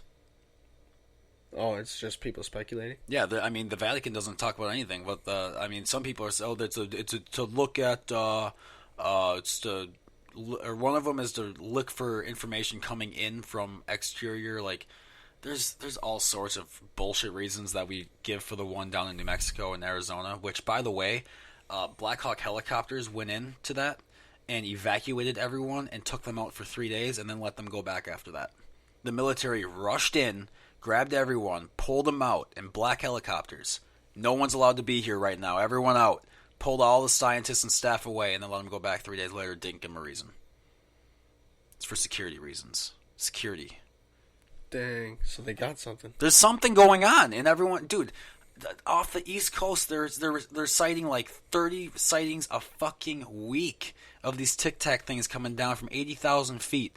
And 80,000 feet is just where our radars just start picking up. So they're coming from higher than that. They're going from 80,000 feet to 50 feet in under 1 second. That's not possible. That's not humanly possible. So it's not humanly. Mm-hmm. There we go. Tic Tac things. Oh, buddy. So, oh man, I opened up we don't even have the time. worms. We're literally going on 3 or 4 hours of this podcast right now. Yeah, like, we don't have the time. That's for next time. But holy shit, I'll show you after this, so you can look at it and not go to sleep tonight. Just be worried about that. No, maybe but I don't want to. I'm just telling you, man. Like, there's the world around you, the world that you build around you that you see, is the world that you built because you're told that's the world that is here. Mm-hmm. It's, you know, you go down to the quantum physics level. Everything's probability. Nothing's risk for certain. Do you know that? Like, you go down there and you start doing like the double slit experiment where you start sending electrons. Like, let's say there's a board. Let's say this, right? And I open up this finger and this finger so I can let things go through here, right? So you send a ball down it. It's going to hit or it's going to go straight through. And it's going to only hit this spot or this spot because these are blocked. Mm-hmm. With electrons, you send it down here, and you actually get them doing this, and they cross patterns, and you get a line here, here, here, here, here, here, here, and here. Thicker here and getting dimmer and dimmer on the sides. And what it's showing you is that they're most often hitting here, but sometimes hitting over here too. So, and you don't know where it is unless you observe it. An electron only appears, or a photon only appear, or electrons only appear when you observe them. So everything around you is only there when you're looking at it, theoretically. So everything that you're seeing is only there because you're told that that's what's there. Your whole life is built because as a child, so everyone thinks that kids can see ghosts and shit that we can't because no one told them not to look for them yet. Dang. Yeah, so it's like how much around you is actually real and how much of it's what you're told. You don't know. We don't know. We don't know. But it's a fun thing to think about sometimes.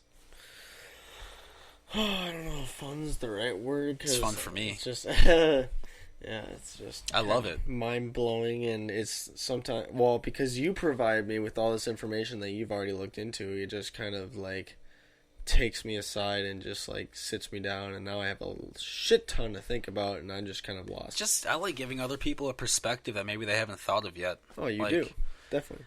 I don't think the same way anyone else does. It's very clear.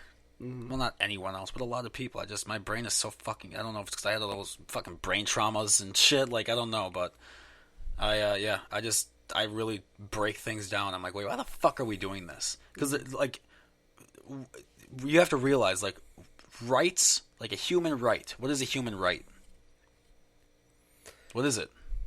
What our government gives us. It's what we wrote down. It's what we wrote down on paper. We said so. It's as real as unicorns, man. It's as real as we say it is. That's everything. It's only as real as we say it is. Your money is only as valuable as we say it is. It went off the gold standard in 1945.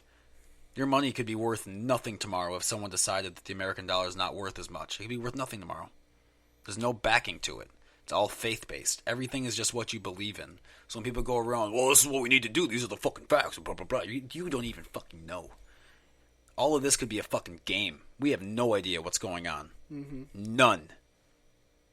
So that's why I just don't really go around life giving a fuck about a whole lot anymore. Because we don't know anything about anything. For the one thing we do know, there's a million things we don't. Yeah. So that's why I just like when we're just people are at work all the time free. Oh, we got to get this done. We got to get this fucking done. It's like, dude, just fucking chill. All right. Is someone gonna die tonight? Is anything gonna happen if this doesn't get done? Other than that guy up front with the mustache is gonna be upset. No, fuck him. Who cares? Go home. Enjoy your family. This is not worth losing your mind about. Mm-hmm. It's not. It's fucking not. Like one of my coworkers listens to this and he's like, Jake, I like what you say, but you're a rambling motherfucker, man. It's true. It's very true.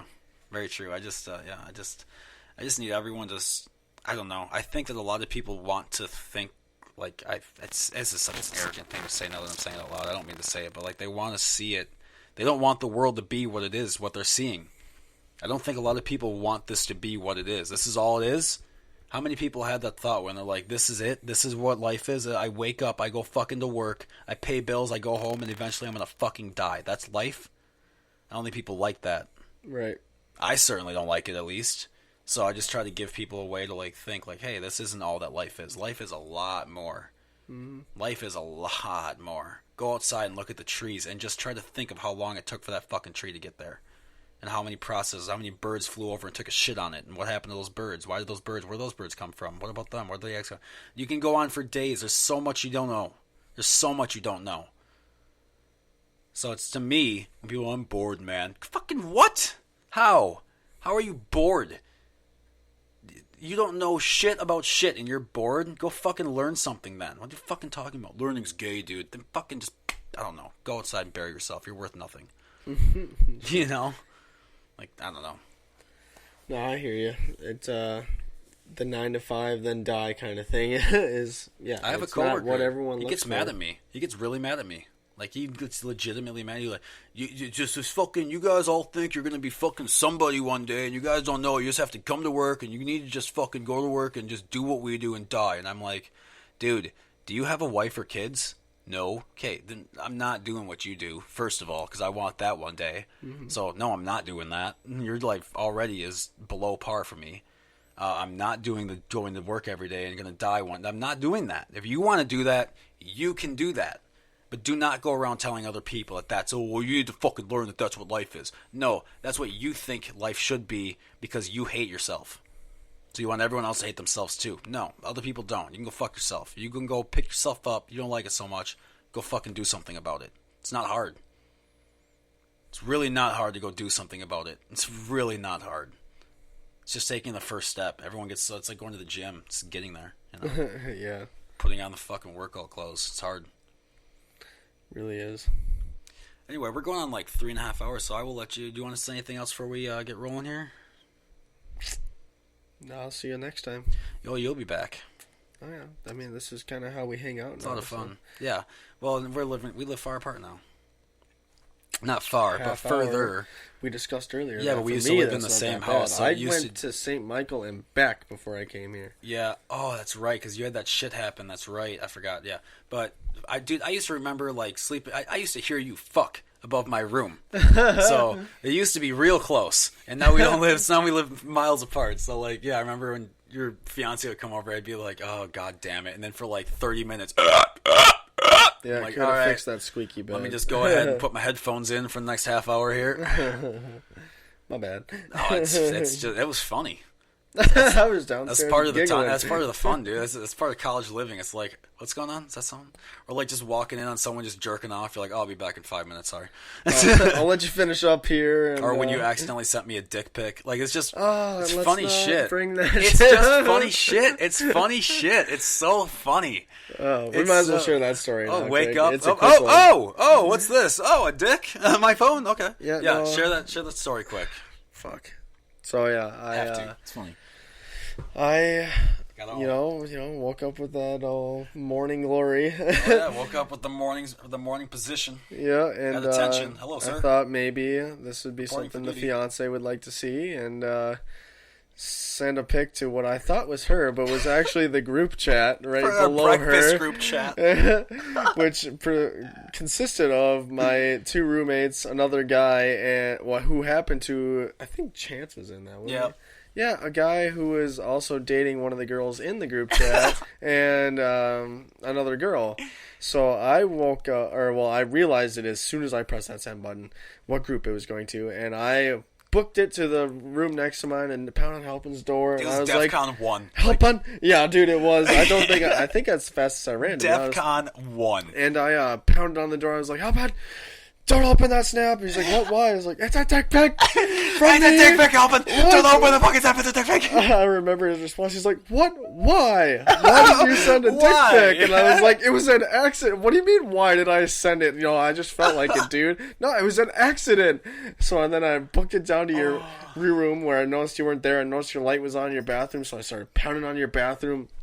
And I told you the same shit, and you're like, fuck, Nathan, and just already upset with me. And I gave you guys warning. I called the two girls. I told them ahead of time before they opened the snap. So everything was good. Everything was kosher. We were comfortable. And then Helpin comes down the stairs, just sad look on his face. I was like, did you open it? He's like, on accident. I accidentally opened it. And then I was just told scrolling me through my snaps, and it was like, dick! No! It says like 30 people in your snap you got to reply to. So it's like just going through, yep. Oh, no! Not what we needed today. There's a dick in my screen. No! I remember you were still in the bathroom, and I remember just you freaking out like, no, fuck. Son of a bitch! Like, God, Nathan, get your fucking cock off my screen! Yeah, and then, I don't know how or what happened.